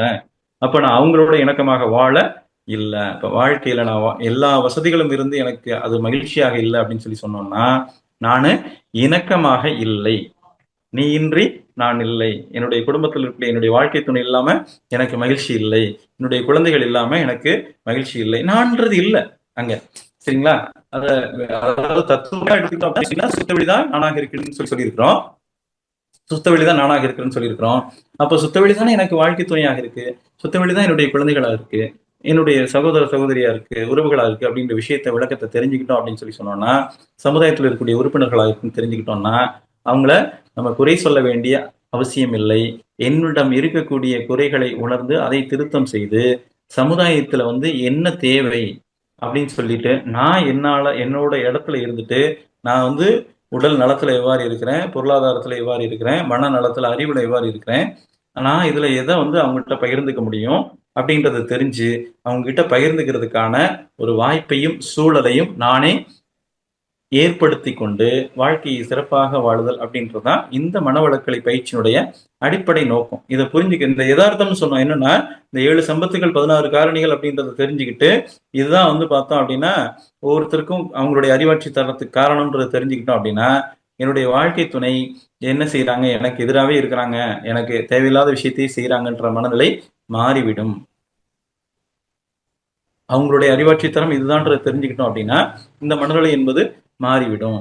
அப்ப இப்ப இதெல்லாம் நான் கரெக்டா தெரிஞ்சுக்கணும் அப்படின்னா தொடர்ந்து உடற்பயிற்சி அவசியம் செய்ய வேண்டும்.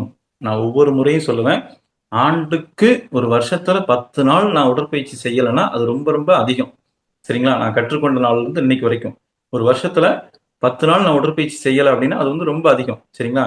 அதே மாதிரி காயகல்பமும் அதே மாதிரி எடுத்துக்கலாம்.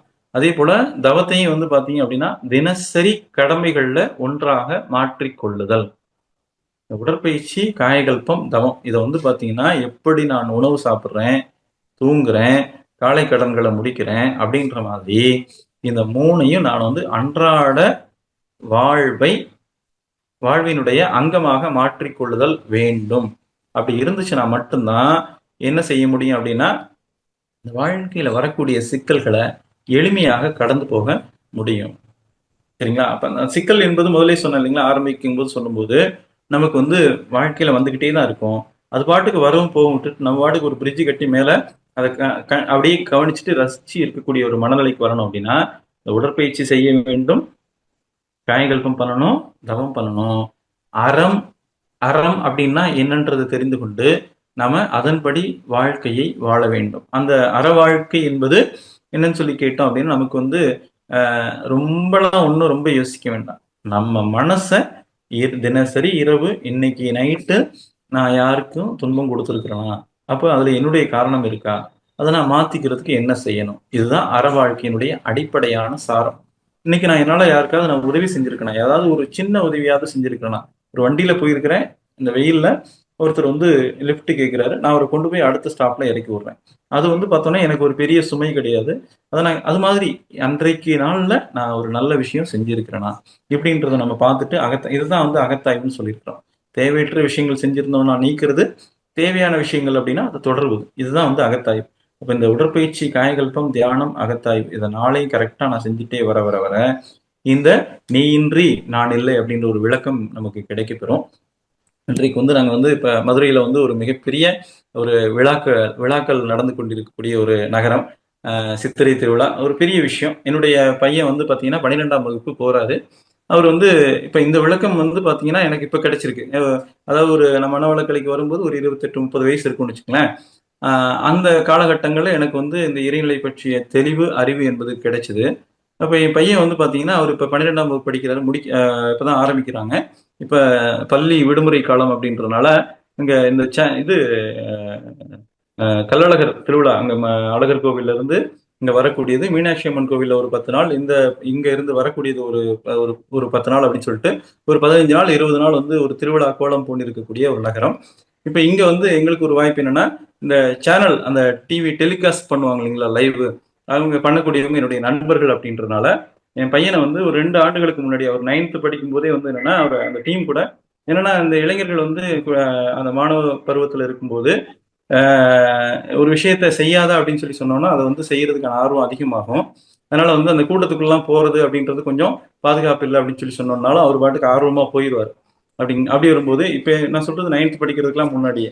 அப்போ நான் 9th அந்த லீவு நாட்கள் என்ன பிளான் பண்ணோம் அப்படின்னு கேட்டோம்னா அந்த டீம்ல சொல்லி அவங்க அந்த லைவ் கவரேஜ் பண்ணக்கூடிய டீம்ல கூட அனுப்பி விட்டோம். 2-3 வருஷமா போயிட்டு வந்தாரு. அப்பெல்லாம் ஒன்றும் பெருசா இதை பற்றிலாம் ஒவ்வொரு வருஷமும் நிறைய அனுபவங்கள் கிடைச்சிருக்குன்னு வச்சுங்களேன். இந்த ஆண்டு அவருக்கு கிடைக்கப்பெற்ற அனுபவம் என்ன சொல்லி கேட்டோம் அப்படின்னா அவர் சொல்லும்போது அப்ப நான் 10 நாள் வந்து இந்த கோயிலுக்கு நான் போயிட்டு வந்துட்டு இருக்கிறேன். இந்த மீனாட்சி அம்மன் கோயில்லையும் சரி, இங்க அழகர் கோயில்ல இருந்து வரும்போதும் சரி, நடுவுல ரோட்ல நின்றுகிட்டு நம்ம கூட்டமா இருந்து கூட்டத்துக்குள்ள நசுங்கிறது பூரா சாதாரண மக்கள் தான் நசுங்குறாங்க. எந்த இடத்துலையுமே வந்து பார்த்தோம் அப்படின்னா ஒரு ஐயர் வீட்டுல இருந்து யாரையாச்சும் வந்து அங்க வந்து நசுங்குறாங்களா அப்படின்னு சொல்லி பார்த்தோம் அப்படின்னா அதாவது அந்த இறைவனை தேடுறதுக்கு அவ்வளவு ஒரு எடுக்கிறாங்களா, தீவிர முயற்சி எடுக்கிறாங்களான்னு பார்த்தோம்னா எடுக்கல. அப்ப வந்து அவருக்கு என்ன சிந்தனை வருதுன்னு சொல்லி கேட்டீங்கன்னா இறைவன் எல்லாம் வல்ல தெய்வம் அது எங்கும் உள்ளது நீக்கமர அப்படின்ற ஒரு விஷயத்த அந்த கோவில்ல இருக்கக்கூடிய அங்க இருக்கக்கூடிய அவங்களுக்கு தெரிஞ்சிருக்கு. அப்ப வந்து இந்த நடு ரோட்ல வந்து இவ்வளவு கஷ்டப்பட்டு என்ன செய்ய தேவையில்லை, இந்த இறைவனை பார்க்கணும் அப்படின்ற அவசியம் இல்லைன்றது அவங்களுக்கு தெரிஞ்சிருக்கு. அப்ப ஆனா மக்கள், சாதாரண மக்கள், பாமர மக்கள் இவ்வளவு கஷ்டப்பட்டு இந்த கூட்ட நெரிசல்லையும் இடிச்சு இந்த மாதிரி அவங்க துன்பத்தை அனுபவிச்சு இதை பாக்குறாங்க அப்படின்ற ஒரு விஷயம், ஒரு சிந்தனை அவருக்கு வந்துருச்சு. அப்ப அவருக்கு என்ன செய்யுதுன்னா இறைவன் இப்ப அடுத்த கேள்வி, இது வந்து நானாக கொடுத்த அறிவு இல்ல, காலத்தால சூழ்நிலையால அவருக்கு ஒரு அறிவு கிடைச்சிருக்கு. அப்ப இறைவன் என்பவன் எங்க இருக்கிறான், உண்மையான இறைநிலை என்பது என்ன, அப்ப இதை அடையிறதுக்கான வழிமுறை என்பது என்ன அப்படின்றது எல்லாமே இயல்பாக தானாக கிடைக்கப்பெறும். எனக்கு வந்து 30 வயசுல கிடைக்கப்பெற்ற ஒரு கேள்வி. அப்ப ஏன்னா நம்மளும் இறைவனை தான் தேடுறோம், அவங்களும் இறைவனை தான் தேடுறாங்க, நமக்கும் அவங்களுக்கும் என்ன வேறுபாடு. அப்ப இந்த கேள்விகள் எல்லாம் எனக்கு வந்து ஒரு 25 வயசுக்குள்ள அந்த மாதிரி தோன்றிய கேள்வி, முன்னாடியே தோன்றி இருந்தாலும் அதற்கான விளக்கம் கிடைத்தது ஒரு 30 வயசுலன்னு வச்சுங்களேன். அவருக்கு இந்த 15 வயசுல 16 வயசுல அவருக்கு கிடைச்சிருக்கு. அப்ப என்ன இந்த நிகழ்வு எதுக்கு உதாரணம் சொல்றோம் அப்படின்னா நாம நம்முடைய கடந்த காலத்துல கிடைக்கப்பெற்ற அனுபவம் அறிவு என்பது இப்ப நம்முடைய வாழ்க்கையா இருக்கு. இப்ப நம்ம சேர்த்து வைக்கக்கூடிய இந்த அறிவு என்பது, ஏன்னா எங்க தாத்தா வந்து எந்த அளவுக்கு வந்து அந்த இறைநிலை தெளிவை பற்றி விளக்கம் அவருக்கு தேவைன்னு நினைச்சிருந்தாரோ அதுல பாதி எங்க அப்பாவுக்கு கிடைச்சிருக்கும். எங்க அப்பாவுக்கு கிடைச்சதை விட கூடுதலா எனக்கு கிடைச்சிருக்கும். எனக்கு கிடைச்சதை விட என்னுடைய குழந்தைக்கு அதிகமா கிடைக்கும். அப்ப நமக்கு தேடல் என்பது இறைநிலை தெளிவு தான். அப்ப இறைநிலை தான் எல்லாமாகவும் இருக்கிறது அப்படின்ற ஒரு தெளிவை நாம் புரிந்து கொண்டோம் அப்படின்னு சொன்னோம் அப்படின்னா, இந்த வாழ்க்கை என்பது மிக மிக மிக மகிழ்ச்சியாக இருக்கும். நமக்கு அனைத்தையும் கொடுப்பது என்பது சுத்த வெளிதான், அனைத்துமாக இருக்கிறது அப்படின்ற உண்மையை தெரிஞ்சுக்கிட்டோம் அப்படின்னா, இந்த சமுதாயம் கொடுக்கிறது, குடும்ப உறுப்பினர்கள், சக பணியாளர்கள், இப்படி நம்ம அக்கம் பக்கத்துல வசிக்கக்கூடியவங்க, இவங்களுடைய ஒத்துழைப்போட தான் இந்த வாழ்க்கை நடக்குது அப்படின்றத தெரிஞ்சுக்கிட்டோம் அப்படின்னா, இங்க நான் செய்யக்கூடியது எதுவுமே இல்லை அப்படின்ற ஒரு உண்மை விளக்கம் கிடைச்சிரும். இந்த உண்மை விளக்கத்தின்படி வாழ்க்கையை நடத்தும் போது எந்த ஒரு சிக்கலும் துன்பமும் நமக்கு துன்பமாக மாறாது. வாழ்க்கை என்பது எப்பொழுதுமே மகிழ்ச்சியாக மன நிறைவாகத்தான் இருக்கும். இதைத்தான் அருட்தந்தை அவர்கள் உலக சமாதானம் அப்படின்ற அடிப்படையில அந்த நூல்ல வந்து இந்த வாழ்க்கையை வாழ்வதற்கான முறைகள் அப்படின்றத வகுத்து கொடுத்திருக்கிறாங்க. அப்ப ஒரு மனிதன் என்பது தனித்து வாழ்தல் என்பது சாத்தியமில்லை. சமுதாயத்தோடு இணைந்து வாழ்தல் என்பதுதான் சாத்தியம். அந்த இணைந்து வாழ்தல் என்பது ஒரு இனமாக, ஒரு குழுவாக வாழ்தல் அல்ல. உலகம் முழுவதும் இருக்கக்கூடிய மனிதர்கள் அனைவரும் ஒரே இனம் அப்படின்ற அடிப்படையில் மாற்றம் பெறும் பொழுது மட்டுமே நீ இன்றி நான் இல்லை, இந்த சமுதாயத்தினுடைய உழைப்பு இல்லாம எனக்கு கிடைக்கக்கூடிய இந்த சட்டை கிடையாது, இந்த போனு கிடையாது, இந்த உணவு கிடையாது அப்படின்ற விஷயத்தை தெரிஞ்சுக்கிட்டோம் அப்படின்னா உலக சமாதானத்தை அனைவரும் போற்றுவோம். உலக சமாதானம் என்பது நிச்சயம் வளர்ந்தே தீரும். வாழ்க வளமுடன், வாழ்க வளமுடன். இந்த வாய்ப்பு அளித்த உலக சமுதாய சேவா சங்கத்தினுடைய தலைவர் அருள்நிதி எஸ்கே மேலானந்தம் ஐயா உள்ளிட்ட உலக சமுதாய சேவா சங்கத்தின் ஐடி இயக்குநரகத்தின் இயக்குனர் கிருஷ் முரளி ஈஸ்வர் ஐயா அவர்கள் மற்றும் இந்த தொழில்நுட்ப கலைஞர்கள் இந்த நிகழ்வில் கலந்து கொண்ட அனைத்து அன்பர்களுக்கும் இந்த இனிய வேளையிலே நன்றியை தெரிவித்துக் கொண்டு நிகழ்வை நிறைவு செய்கிறோம். வாழ்க வளமுடன், வாழ்க வளமுடன். தற்பொழுது ஐயா அவர்கள் நம்முடைய கேள்விகளுக்கு சிறப்பான பதிலினை அளிக்க இருக்கின்றார்கள். கேள்வி கேட்க விரும்பும் அன்பர்கள் தங்களுடைய கைபேசிகளை தாங்களே அன்மியூட் செய்து கொண்டு கேள்விகளை மட்டும் சுருக்கமாக கேட்கும்போது அது அனைவருக்கும் பயனுள்ளதாக அமையும் என்பதை தெரிவித்துக் கொண்டு முதலாவது அன்பராக கீதாமா, நீங்க ஐயா கிட்ட பேசலாமா? வாழ்க வளமுடனம்மா. நான் கீதா ராம்நாத், ராம்நாத் பேரு. அவங்க ஹஸ்பண்டு தான். கீதா அவங்க ஹஸ்பண்டு. அவங்க நாங்களும் 15 வருஷமா இருக்கோம்மா. ஐயா உங்க பேர் ஏதோ சொன்னீங்க, ரவி கர்நாடகா ஐயா? என் பேர் சுரேந்திரனுங்க. துரை சுரேந்திரன். சுரேந்திரன், நன்றி ஐயா. நான் 2 பேருக்கும் ஆலியா வந்து போயிருக்கேன், நல்லா இருக்கு. இப்போ நீங்க ஒரு சி பற்றி சொன்னீங்களா, 3 எழுத்துன்னு சொல்லி, காம்ப்ரமைஸு, கன்வீனியன்ட் ஏதோ சொன்னீங்க, அது என்னன்னு அர்த்தம் கேட்கணும் sir. No comment, no comment, no டிமாண்டுங்க. No comment and no comment, no demand. Demand. அப்புறம் நீங்க சிங்கிளா வாழ முடியாது, அது ரைட்டு தான் எல்லாமே. இப்போ கூட கல்யாணம் சொல்றாங்க, ஈருயிர் ஓடுங்கிறாங்க. அப்புறம் வந்து தனியாக சிங்கிள் லிவிங் அண்ட் லிவிங் டுகெதர்லாம் சொல்கிறாங்க. அதனாலும் சேர்ந்து தான் வாழ முடியும். மகரிஷியே என்ன பண்ணார், கல்யாண வயசில் கல்யாணமே வேண்டான்னாரு. அப்புறம் அப்படியே யோசிச்சு தான் இப்போ 2 பேரும் இருந்தால முடியாது, அதனால் வாழ்க்கை துணை வேணும்னு ஒரு டிமாண்ட் சொன்னார். அப்போ அதுக்கு அது என்ன இது சார்? இது இப்போ சர்வே பிறக்கத்துலேயே சொல்கிறாங்களே, தனியாக தான் பிறந்தோம். தனியாக எங்கே பிறக்கிறாங்க? 2 பேரும் அப்பா அம்மாவோட சேர்க்கிறத குழந்தையா பிறக்கிறாங்க இல்லைங்களா? அதுக்கு விளக்கம் சார். இல்ல, மகரிஷி வந்து எந்த இடத்துலயுமே வந்து அந்த இளமை நோன்பு அப்படின்ற விஷயத்த வலியுறுத்தல. அவங்களும் வந்து அதை விரும்பல. அவங்க கரெக்டா திருமண வயது வரும்போது அவங்களுடைய கூட பிறந்த அக்கா மகள் அன்னை லோகாம்பாள் அவர்களை வந்து இருவரும் மனம் விரும்பினோம் அப்படின்னு சொல்லியிருக்காங்க. இல்ல சார், முதல்ல சொன்னாங்களே துறவரம் மேற்கொள்ள போறேன், அந்த அவங்க வந்து துறவரம் மேற்கொள்ள போறேன்றத அவங்க வாழ்க்கை விளக்கத்தை முழுமையா திரும்ப படிங்க. எந்த இடத்துலயுமே துறவரம் நான் போன போறேன்ற வார்த்தையை வந்து அவங்க பயன்படுத்தல, எழுதல. இல்ல, நான் உலக வாழ்க்கை ஈடுபாட்டு அந்த இதுல தூய தவம் அந்த இதுல ஈடுபட போறேன் அப்படின்னாரு. அதுக்காக கேட்கிறேன். தவம் ஈடுபாடு என்பது வேறு, இல்லற வாழ்க்கை என்பது வேறு அப்படின்ற விஷயத்துல அவங்க இல்லற வாழ்க்கையில இருந்தவங்களுக்கு தவம் என்பது கிடையாது அப்படின்றது வந்து பாத்தீங்கன்னா முந்தைய காலகட்டம். அதை சொல்லுவாங்க அந்த சாந்தி தவத்துல விளக்கத்துல சொல்லும் போது, சிவநிலை அறிவதற்கு தவம் செய்து சித்தியடையா முன்னம் சவநிலை அடைந்தோர்கள் முன்னாளில் பல்லோர். சிவநிலை அறிவதற்கு தவம் செய்து சித்தியடையா முன்னம் சவநிலை அடைந்தோர்கள் முன்னாளில் பல்லோர், சற்றும் இப்போது அந்த பயம் இல்லை. அவங்க சொல்றாங்க, முன்னாடி மாதிரி நீங்க வந்து அந்த பயப்படலாம் வேண்டாம். நவ உலகத்திற்கு ஏற்றபடி சரிங்களா? சாந்தி யோக முறையொன்று வகுத்துள்ளன்னு சொல்லுவாங்க இல்லைங்களா? அப்ப கரெக்ட். அவங்களுக்கு இந்த விளக்கம் எல்லாம் கிடைச்சதுனாலதான் ஆ இல்லற வாழ்க்கையிலேயே இருந்து கொண்டு ராஜயோகம்னு சொல்லுவாங்க. இல்லற வாழ்க்கையில் இருந்து கொண்டே ராஜயோகம் அப்படின்ற வார்த்தையை அதான் அந்த சொல்லியிருக்காங்க. காலத்துல வந்து இந்த வானப்பிரஸ்தம் வானப்பிரஸ்தம் சொல்லுவாங்க. 60 வயதுக்கு மேல அழைக்கலாம் வந்து கொஞ்சம் அங்கேயும் போகணும். இருபதாக்கி இருந்துட்டு முடிச்சுட்டு வானப்பிரஸ்தம்னா கடவுளை நோக்கி போ அப்படின்னு சொல்றாங்க இல்லையா? இல்ல இல்லற வாழ்க்கையை நிறைவு செய்த பின்பு அப்படின்றது தான் ஆ அந்த ரைட் வானப்பிரஸ்தம் ரைட் அப்படின்றது ரைட் சொல்றாங்க. கரெக்டுங்க. சாரி. சரிங்களா? அவங்க நீங்க ஓகே. சொல்றது 60 வயசுக்கு அப்புறம் சொல்லியிருக்கிறீங்க. 30 வயது வரை இளமை நோன்பு, 30ல இருந்து 60 இல்லற வாழ்வு, 60ல இருந்து 90 என்பது வானப்பிரஸ்தம், அடுத்து 90ல இருந்து 120 சந்நியாசம் அப்படின்னு சொல்லியிருக்காங்க இல்லைங்களா? ஓகேங்க. அப்ப 90 வயசுக்கு மேல அவங்க வந்து எல்லாத்தையும் என்ன செய்யணும்? தன்னுடையது என்னுடையது எதுவுமே இல்லைன்றதை கட்டுப்படணும். மறந்துடணும். ஆசை ஆசை அளவா வைத்து எல்லாம் மற்றபடி இறைவனடி தியானம் பண்ணணும். மகிழ்ச்சி வந்து 90 வயசுக்கெல்லாம் வெயிட் பண்ண வேண்டாம். நீ இருக்கின்ற காலத்திலேயே இல்லறத்திலேயே ராஜயோகம் செய்து கொண்டு பற்றற்ற நிஷ்காமிய கர்மத்தை வந்து ஓ அன்றாட வாழ்க்கையில கடைபிடிக்க சொல்லியிருக்காங்க. ஓகே. ரொம்ப நன்றி ஐயா. வாழ்க வளமுடன் ஐயா. வாழ்க வளமுடன் ஐயா. நன்றி, நன்றிகள் ஐயா. இருவருக்கும் நன்றிகள். வாழ்க வளமுடன். அடுத்ததா கவிதா கோவிந்தராஜம்மா, நீங்க ஐயா கிட்ட பேசலாமா? வாழ்க வளமுடன். வாழ்க வளமுடன் அம்மா. வாழ்க வளமுடன் ஐயா. ஐயா, வாழ்க. வீட்ல வீட்லதான் மனித மனங்களை புரிஞ்சுக்க முடியல. ஆனா வெளியில எல்லாரையும் புரிஞ்சுக்க முடியுது. அது ஏங்கய்யா வீட்ல மட்டும் புரிஞ்சுக்கவே முடியல? சரிங்கம்மா.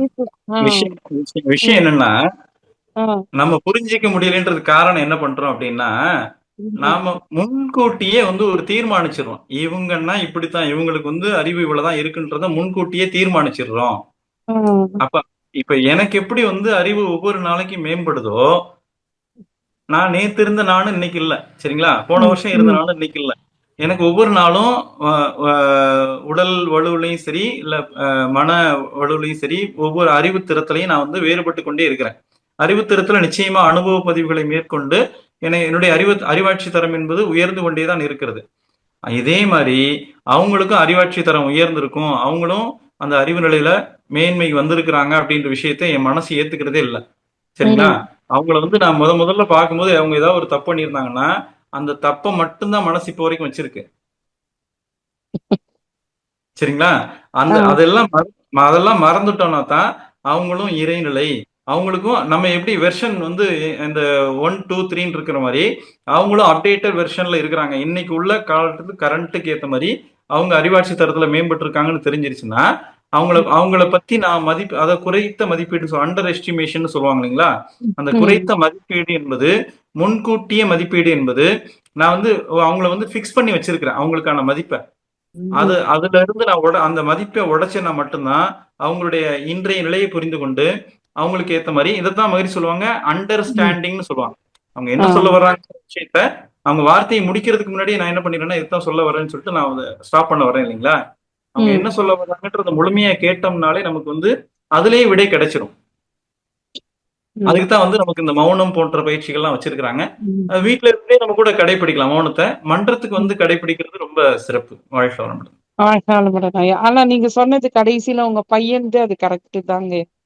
பொதுமக்கள் வாழ்க்கை தான் போயிட்டு கோயில்ல போயிட்டு இடிபடுறாங்க. அதான் அது அவங்க அனுபவமா அவங்களுக்கு வரும்போது அது மாற்றம் வருங்க. இல்ல, அது நிஜம் தாங்கய்யா. காலத்தால மாறுங்க. ஆ, நன்றிகள் ஐயா. வாழ்க வளமுடன். வாழ்க்கை. வாழ்க வளமுடன் அம்மா.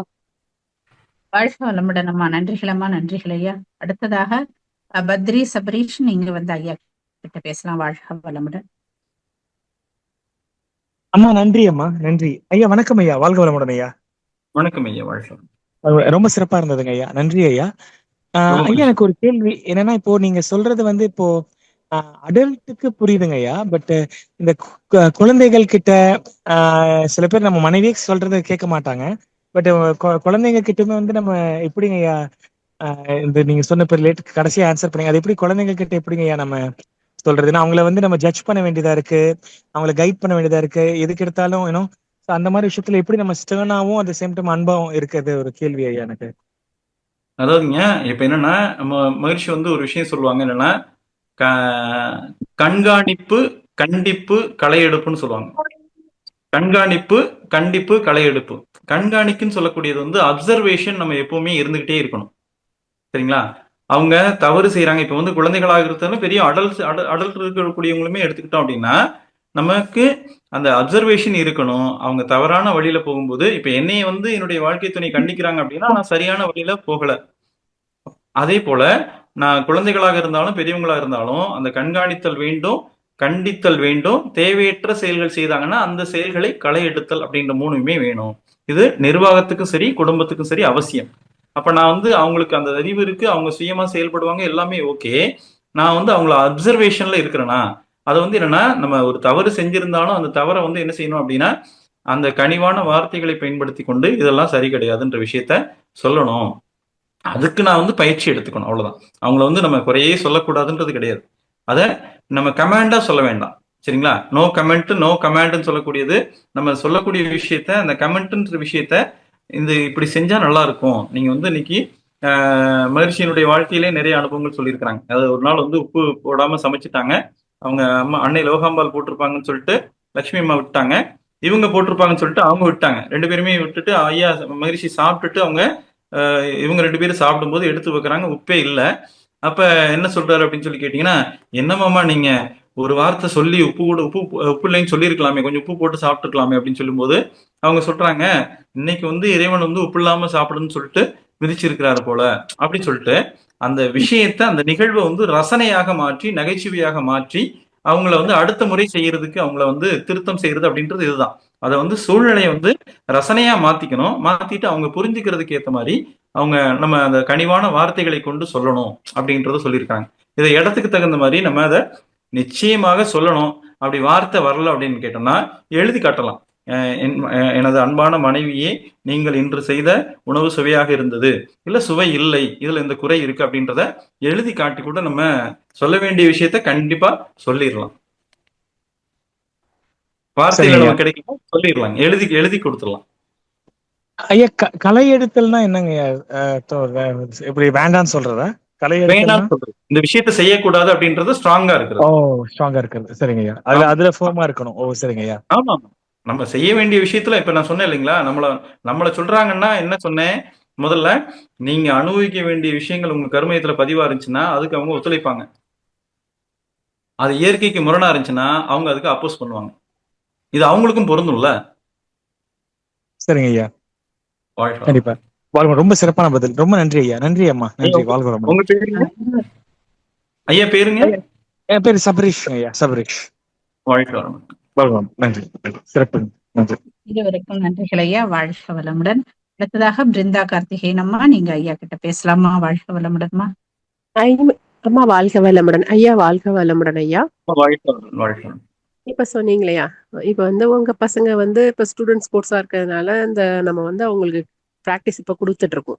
இந்த நேரத்துல அவங்களுக்கு இன்னமும் எப்படி அந்த அவங்க இதுக்குள்ள வர்றதுக்கு நம்ம என்னையா என்ன செய்யலாம்? எல்லா இதுல இருந்தே சொல்லி பாக்குறோம். இன்னமும் வர்றதுக்கு அவங்களை என்னையா நம்ம ஊக்கப்படுத்தலாம்? வாழ்க வளமுடன். இன்னைக்கு வந்து பார்த்தோம்னாங்கம்மா, சமுதாயத்துல என்ன விஷயம் வந்து அதிகமா இருக்கு அப்படின்னு சொல்லி கேட்டோம் அப்படின்னா, இன்னைக்கு சமுதாயத்துல வந்து பார்த்தோம் அப்படின்னா பெரும்பாலும் அதாவது ஃபிட்னஸ் சென்டர் வந்து ரொம்ப அதிகமா இருக்கு. சரிங்களா? நீங்க தெருவுக்கு ஒரு ஃபிட்னஸ் சென்டர் இருக்கு. சரிங்களா? ஒண்ணு இல்ல, கூடுதலாவே இருக்குன்னு வச்சுக்கங்களேன். அதே போல தெருவுக்கு ஒரு பியூட்டி பார்லர் இருக்கு. ஆமா. சரிங்களா? இந்த ரெண்டும் நோக்கம் என்ன அப்படின்னு ஆழமா போய் பார்த்தோம் அப்படின்னா, attraction of the opposite sex அப்படின்னு சொல்லி சொல்லலாம். ஒண்ணு அந்த ஃபிட்னஸ் சென்டர் அப்படின்னு சொல்லக்கூடியது நான் உடலை வந்து நல்லா வளமா நல்ல ஒரு வலுவா வச்சுக்கிறது, அது தோற்றத்தை நான் வந்து நல்லா மாற்றி காட்டுறேன், ஒரு ஆப்சஸ் வந்து நான் இது பண்றது மாதிரி ஒண்ணு சொல்றாங்க இல்லைங்களா. இதெல்லாம் வந்து பாத்தீங்கன்னா அட்ராக்ஷன், அது ஃபிட்னஸ் அப்படின்றது என்னோட நான் உடலை ஹெல்த்தியா ஆரோக்கியமா வச்சுக்கிறதுன்றது வேற, attraction of the opposite sex அப்படின்றது வேற. சரிங்களா? ஃபிட்னஸ் சென்டருடைய நோக்கமும் இதுவா இருக்கு. அப்ப பியூட்டி பார்லருடைய நோக்கம் அப்படின்னு சொல்லி சொல்றது என்னன்னு சொல்லி கேட்டோம் அப்படின்னா, நான் என்னை உடல் ஆரோக்கியமா வச்சுக்கிட்டேன்னா முகத்துல பொலிவு இயல்பா வந்துடும். கண்டிப்பா ஐயா. சரிங்களா? இந்த ஜீவகாந்த பெருக்கு பயிற்சி எல்லாம் பண்ணோம் அப்படின்னாலே நமக்கு முகப்பொழிவு என்பது நல்லா வந்துடும். ஆனா நான் அதுக்கு ஒரு நாளைக்கு 500 ரூபாய் 1000 ரூபாய் வாரத்துல போய் ஒருத்தவங்க நான் பேசும்போது சொன்னாங்க 25,000 வரைக்கும் நான் மாசம் செலவு பண்றேன் அப்படின்னு மாதிரி நான் நேரடியாவே அந்த அனுபவம் எல்லாம் உண்டு. அப்ப இந்த சமுதாயம் வந்து இந்த பிராக்ஷன் டிமாண்ட் டோட்டாலிட்டி சப்ளைன்னு சொல்ற மாதிரி இன்னைக்கு வந்து நீங்க குழந்தைகளுக்கு வந்து தனியா எதுவும் நீங்க கற்றுக் கொடுக்க வேண்டிய அவசியம் அப்படின்றது இல்ல. நான் சொல்றது நான் இல்ல.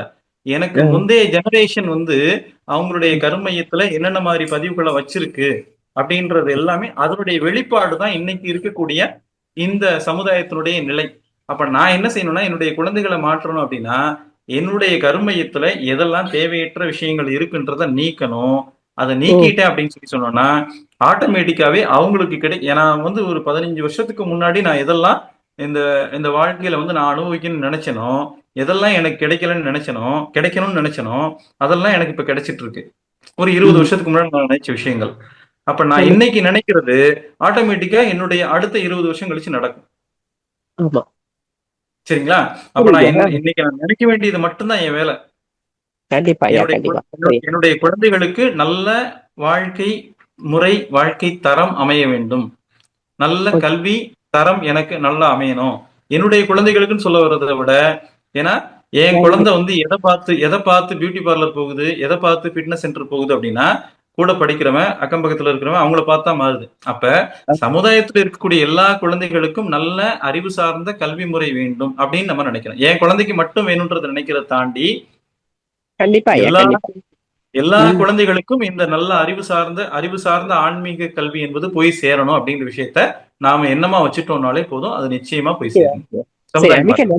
நன்றி நன்றி அம்மா. வாழ்க வளமுடன். நன்றி. வாழ்க வளமுடன்மா ஐயா. நன்றிகள் ஐயா. வாழ்க வளமுடன் ஐயா. அடுத்ததாக மாரியப்பன் ஐயா, நீங்க வந்து பேசலாம் ஐயா கிட்ட. வாழ்க வளம். வாழ்க வளமுடன்மா ஐயா. வாழ்க வளமுடன். பாண்டிச்சேரி பேசுறேன் ஐயா. ஐயா நீங்க ரொம்ப யோகக்கார ஐயா. நீங்க 30 வயசுல நீங்க மனவளக்கலையில வந்தன்றீங்க. ரொம்ப புல்லரிக்குது உடம்புலாம். ஏன்னா நான் 65+ இருக்கிறேன். எனக்கு இப்பதான் வந்திருக்கேன். நிறைய விஷயங்கள் இவ்வளவு பேசுறீங்க, தெளிவா இருந்தது ஐயா. ரொம்ப ரொம்ப ஒரு ஆழமான கருத்தாலாம் இல்லாம அனைத்து கருத்துமே எல்லாருக்கும் புரியுற மாதிரி சொன்னீங்க ஐயா. பாடல்களா இருக்கட்டும், மற்ற விஷயங்கள், உங்க வாழ்க்கையில நடக்கிறது எல்லாத்தையுமே சொன்னீங்க ஐயா.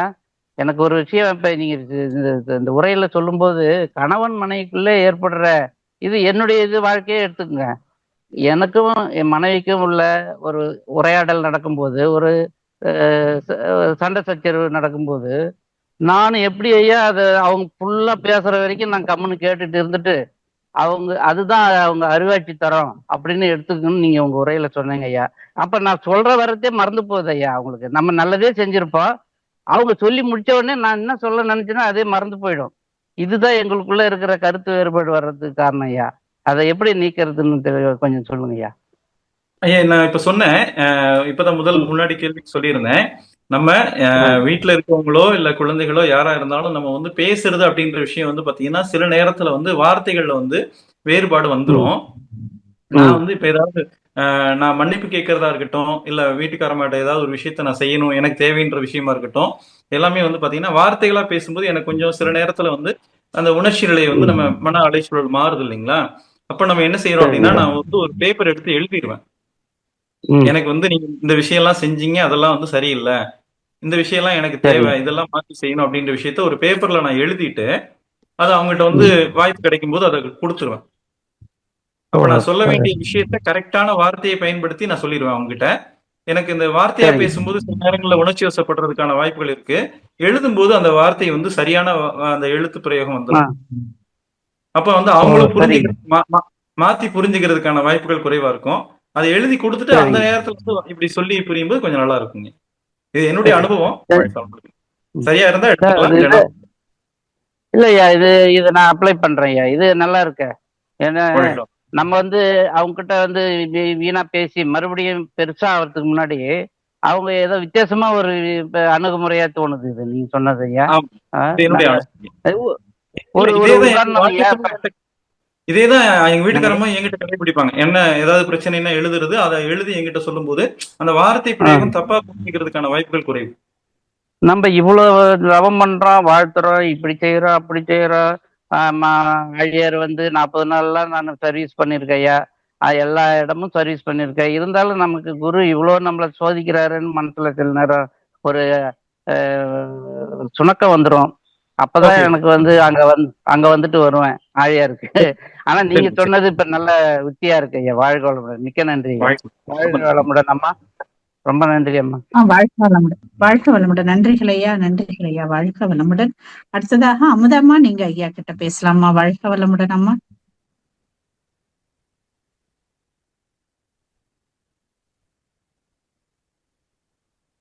அமுதம்மா, வாழ்க வளமுடன். வாழ்க வளமுடன். அம்மா ஏதோ பிஸியா இருக்காங்க. அடுத்ததாக முருகன். வாங்க ஆ, மேடம். பேசுங்கம்மா ஐயா கிட்ட. வாழ்க வளமுடன். எனக்கு தப்பா நினைச்சுக்காதீங்க ஐயா. இன்னும் வாழ்க்கை வளமுடன். ஐயா தப்பா நினைச்சுக்காதீங்க. தலைப்பு வந்து நீ இன்றி நான் இல்லைன்னு சொல்லிட்டு சொன்னீங்கல்ல. ஆமாங்கம்மா. ஆமா. அப்ப என்னுடைய எனக்கு எப்படி தோணுச்சுன்னா, நீ இன்றி நாம் இல்லை அப்படி சொல்லலாமான்ட்டு ஒரு எண்ணம் வந்தது ஐயா. நாம் இப்ப இந்த இல்லை. பாடம் இந்த பாடம் வந்து பாத்தீங்கன்னா ஆ. அஹ், தனி அந்த மனவளக்கலை அப்படின்ற விஷயமே வந்து பாத்தீங்கன்னா தனி மனிதனை சீர்திருத்தம் செய்யறதுதான். சரி. அப்ப நான் என்னைய மட்டும்தான் நான் வந்து என்னை அகத்தாய்வு செய்யணும். ஆ. சரிங்களா? இப்ப இறைநிலை தான் நானாக இருக்கிறது அப்படின்றது வந்துருச்சு அப்படின்னு சொன்னோம்னா, ம். இப்ப நான்றதுதான் வந்து வீட்டுல குடும்பத்துல பிரச்சனையா இருக்கு, சரி. ஆபீஸ்ல பிரச்சனையா இருக்கு, ஆ. சமுதாயத்துல பிரச்சனையா இருக்கு. ஆ. அப்ப நான்ன்றது இங்க இல்லவே இல்ல. ம்.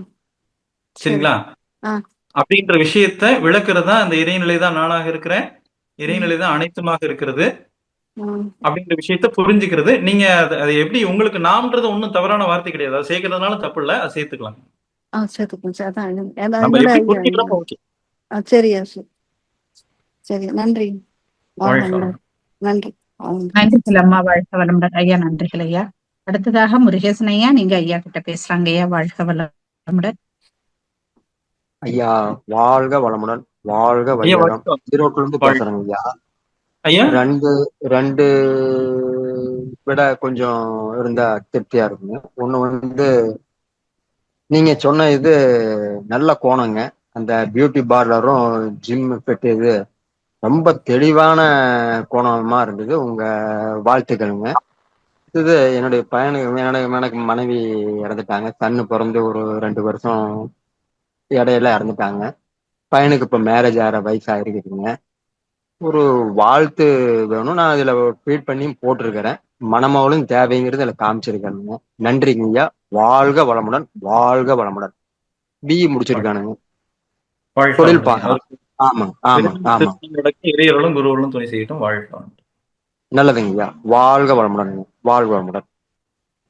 வாழ்க வளமுடன் ஐயா. இருவருக்கும் நன்றிகள் ஐயா. வாழ்க வளமுடன். அடுத்ததாக ஜூம் யூசர், நீங்க உங்க பேரை சொல்லிட்டு ஐயா கிட்ட பேசலாம். வாழ்க வளமுடன்.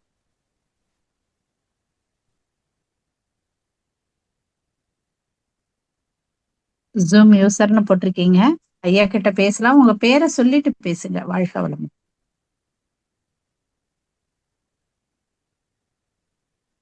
வாழ்க வளமுடன்.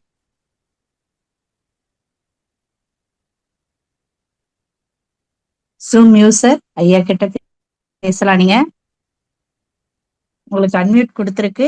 மைக்கை ஒரு வாட்டி டச் பண்ணிட்டு அது நீங்க இது பண்ணா ஐயா கிட்ட பேசலாம். வாழ்க வளமுடன். அவங்க வராங்க, லைன் கட் ஆகுது. வாழ்க வளமுடன் ஐயா. ரொம்ப சிறப்பாக இருந்தது.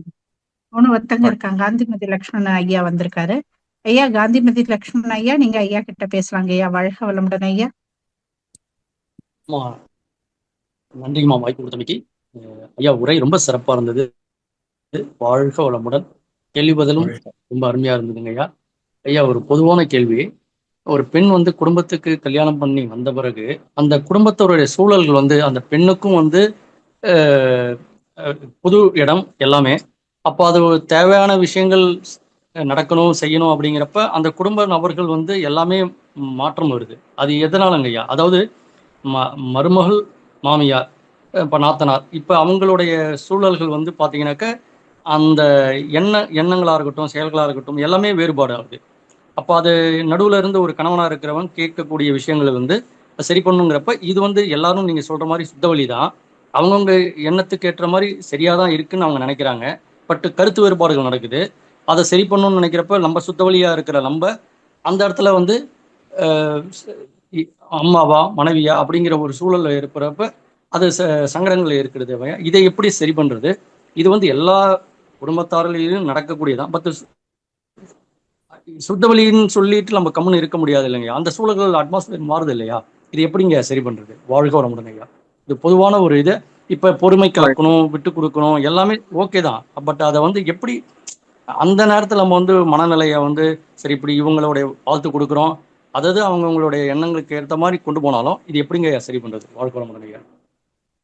அடிப்படையில சில விஷயங்கள் புரிஞ்சுக்கிறதுக்கு என்னன்னு கேட்டீங்கன்னா, நம்ம முதல்ல இப்ப பேசும்போது சொன்னேன், அந்த மனிதருள் வேறுபாடு ஏன் அப்படின்ற ஒரு தலைப்பு வந்து மகிழ்ச்சி கொடுத்துருக்காங்க அப்படின்னு கேட்டோம்னா, நமக்கு முதல்ல சொன்ன மாதிரி வந்து பார்த்தோம் அப்படின்னா, உருவமைப்பு, குணம், அறிவின் உயர்வு, கீர்த்தி, உடல் வலிவு, சுகம், செல்வம், இந்த 7 சம்பத்துகள், அதற்கான 16 காரணிகள் என்பது கருவமைப்பு, உணவு வகை, காலம், தேசம், கல்வி, தொழில், பருவம், நட்பு, சந்தர்ப்பம், பழக்கம், அந்த பல ஆராய்ச்சி, பழக்கம், ஒழுக்கம் அப்படின்னு சொல்லிட்டு ஒரு 16 காரணிகள் கொடுத்துருக்காங்க அப்படின்றத சொல்லியிருந்தோம். இந்த 16 காரணிகள் 7 சம்பத்துகள் அப்படின்றது தான் ஒரு நம்ம வீட்டுக்கு புதிதாக வந்திருக்கக்கூடிய ஒரு பெண் அப்படின்றது என்ன புரிஞ்சுக்கிட்டோம் அப்படின்னா, இந்த வேறுபாடுகள் என்பது இயல்பு. ஒரு குடும்பத்துல கருத்து வேறுபாடுகள் எழுவது இயல்பு. அதை வந்து வேறுபாடுகளே இல்லாம வந்து நம்ம குடும்பத்தையோ இல்ல வாழ்க்கையவோ நம்ம எதிர்கொள்ளணும் அப்படின்னு சொல்லி நினைக்க வேண்டிய அவசியம் இல்லை. நம்ம வேறுபாடுகள் என்பது அவசியம் வரத்தான் செய்யும். ஏன்னா அவங்க வந்து 20 வருஷம் 25 வருஷம் வேற ஒரு குடும்பத்துல, வேற ஒரு பொருளாதார சூழ்நிலையில, வேற ஒரு உணவு பழக்க வழக்கத்துல, வேற ஒரு தண்ணி குடிச்சு, அந்த மாதிரி உடையில இருந்து அத்தனையுமே வேற இடத்துல இருந்து மாறி வந்திருக்கிறாங்க. அப்ப அவங்களுக்கு ஏத்த மாதிரி இந்த குடும்பம் அப்படியே மாறணும் அப்படின்னா அது முழுமையாக மாறாது. சரி, வந்திருக்க பெண்ணும் இந்த குடும்பத்துக்கு ஏத்த மாதிரி முழுமையாக மாறுவாங்க அப்படின்னா அதுவும் முழுமையாக மாற மாட்டாங்க. நெட்வொர்க் சரியா கிடைக்கல ஐயா. வாழ்க வளமுடன். நான் பேச கேக்குதுங்களா ஐயா? வாழ்க வளமுடன். நீங்க பேசுறது எனக்கு கேக்குறீங்க, நான் பேசுறதும் கரெக்டா இருக்கா? ஆமாங்க ஐயா. ஓகே. மத்தவங்க கேட்கலையான்னு தெரியல. இப்ப கேக்குதுங்க ஐயா. ஓகே. அப்ப வந்து பார்த்தோம் அப்படின்னா அப்ப 7 அப்ப உங்களுக்கு ஏதாவது இதா இருக்குங்க நெட்வொர்க்ல. இப்ப 7 சம்பத்துகள் 16 காரணிகள் அப்படின்றது ஒவ்வொருத்தவங்ககிட்ட இருக்கக்கூடிய அறிவாட்சி தரத்துக்கான காரணம். அந்த அப்ப வேறுபாடுகள் அப்படின்றது இயல்பு. அதான் நான் ஒரு ரொம்ப நாளைக்கு முன்னாடி ஒரு இதா எழுதி வச்சிருந்தேன். முரண்பாடுகளில் தானே வாழ்க்கை. சரிங்களா? முரண்பாடுகளில் தானே வாழ்க்கை. முரண்பாடுகள்ன்றத அது வேறுபாடுகள் நம்ம எடுத்துக்கலாம். சரிங்களா? இதை முற்றிலும் உணர்வதே ஞானமோ. சரி, இதை முற்றிலும் உணர்வதே ஞானமோ, இதை உணர வைப்பதே நல்ல தியானமோ. இப்ப தியானம் செய்வதனுடைய நோக்கம் என்பது இருப்பதை உள்ளதை உள்ளவாறு ஏற்றுக்கொள்ளுதல். அவங்கள அக்செப்ட் ஆஸ் இட் இஸ். இந்த குடும்பம்னா அப்படித்தான் இருக்குன்ற விஷயத்த முதல்ல ஏத்துக்கிட்டோம்னாலே மாறணும்ன்ற எதிர்பார்ப்பு எனக்கு இருக்காது. அப்ப அந்த எதிர்பார்ப்பு இல்லைன்னா எனக்கு ஏமாற்றம் என்பது இருக்காது. அவங்களுக்கு முதல்ல சொன்ன மாதிரி அவங்களுக்கு எதெல்லாம் நம்ம ஒரு குடும்பத்துல வர்றதுக்கு முன்னாடியே வந்து நமக்கு வந்து இன்னைக்கு இந்த திருமண உறவுகள்ல இணையறவங்களுக்கு முன்னாடி நம்ம மனவளக்கலை மன்றங்கள்ல சேர்த்து விடணும் அப்படின்றத, இது வந்து இன்னைக்கு நம்ம குடும்பத்துல இருக்கக்கூடிய தனி நபருடைய பிரச்சனை அல்ல. இது வந்து ஒட்டுமொத்த சமுதாயத்துல இருக்கக்கூடிய பிரச்சனை. அப்ப இந்த சமுதாயத்துல என்ன செய்யணும்னா, இந்த கல்வி முறை வந்து பாடத்திட்டங்கள்ல வரணும். இந்த கல்வின்றது பாடத்திட்டங்களை வரணும். அப்ப நாம மட்டும் நான் தயாரா இருக்கிறேன் மாறுறதுக்கு, ஆனா குடும்பத்துல யாரும் ஒத்துழைப்பு கொடுக்கல அப்படின்னா அது உடனடியாக அந்த மாற்றம் வராது. அதைத்தான் வந்து பாத்தீங்கன்னா நம்ம முதல்ல மாறணும். அதற்கு ஏற்றவாறு சமுதாயத்துல மாற்றம் வர்றதுக்கு நம்ம ஆழமான எண்ணங்களை வைக்கணும். இந்த கல்வி முறை என்பது பள்ளிக்கூடங்கள்ல கல்லூரிகள்ல பாடத்திட்டமா மாறணும். அப்ப அதை வந்து நடைமுறை பயிற்சியாக மாறணும். இன்னைக்கு போய் ஒரு பள்ளிக்கூடங்கள்லயும் கல்லூரிகள்லயும் பயிற்சி நடத்துறதுக்கு டைம் கொடுங்க அப்படின்னா அங்க பணிபுரியக்கூடிய அந்த ஆசிரியர்கள் தனியார் கல்லூரிலாம் பாத்தீங்கன்னா மிகப்பெரிய போராட்டமா இருக்கும். சரிங்களா? அவங்க வந்து அந்த ஒரு மணி நேரம் டைம் கொடுக்கலன்னா அந்த பையன் வந்து 100 மார்க் எடுக்க மாட்டான், எங்க பள்ளிக்கூடத்தோட பேர் என்ன ஆகுதுன்னு சொல்லிட்டு ஒரு மிகப்பெரிய அவங்களுக்குள்ளே ஒரு ஆசிரியர் வந்து மனவளக்கலை அன்பரா இருக்கிறவங்க அனுமதி வாங்கி கொடுக்குறாங்க. இன்னொரு ஆசிரியர் வந்து இதுக்கு 100 பேர் இருக்கக்கூடிய இடத்துல ஒருத்தர் ஆதரவா இருக்கிறாங்க, 99 பேர் எதிராக இருக்கிறாங்க பள்ளிக்கூடங்கள்ல கல்லூரிகள்லயும். அப்ப அந்த பள்ளி கல்லூரியில வேலை பார்க்கக்கூடியவங்க வந்து பாத்தீங்கன்னா நம்ம குடும்பத்துல வாழக்கூடியவங்க நல்லா வாழணும், அதற்கு ஒரு நல்ல கல்வியை தான் கொடுக்குறாங்கன்ற விஷயத்த இந்த சமுதாயத்துக்கு போய் சேரணும். இந்த கல்வின்ற எண்ணமுடையவங்களுடைய எண்ணிக்கை அதிகமா வரணும். அப்படி வரும்போது வந்து பாத்தீங்கன்னா நிச்சயமா வந்து இது எல்லா குடும்பத்திலையும் மாறும். நீங்க பொதுவா கேட்டதுனால அது பொதுவான பதிலா நான் சொல்லியிருக்கேங்க. இந்த விஷயத்த புரிஞ்சுக்கணும். ஏன்னா ஒவ்வொருத்தரும் வேற வேற கருத்துக்களோட தான் இருப்பாங்க.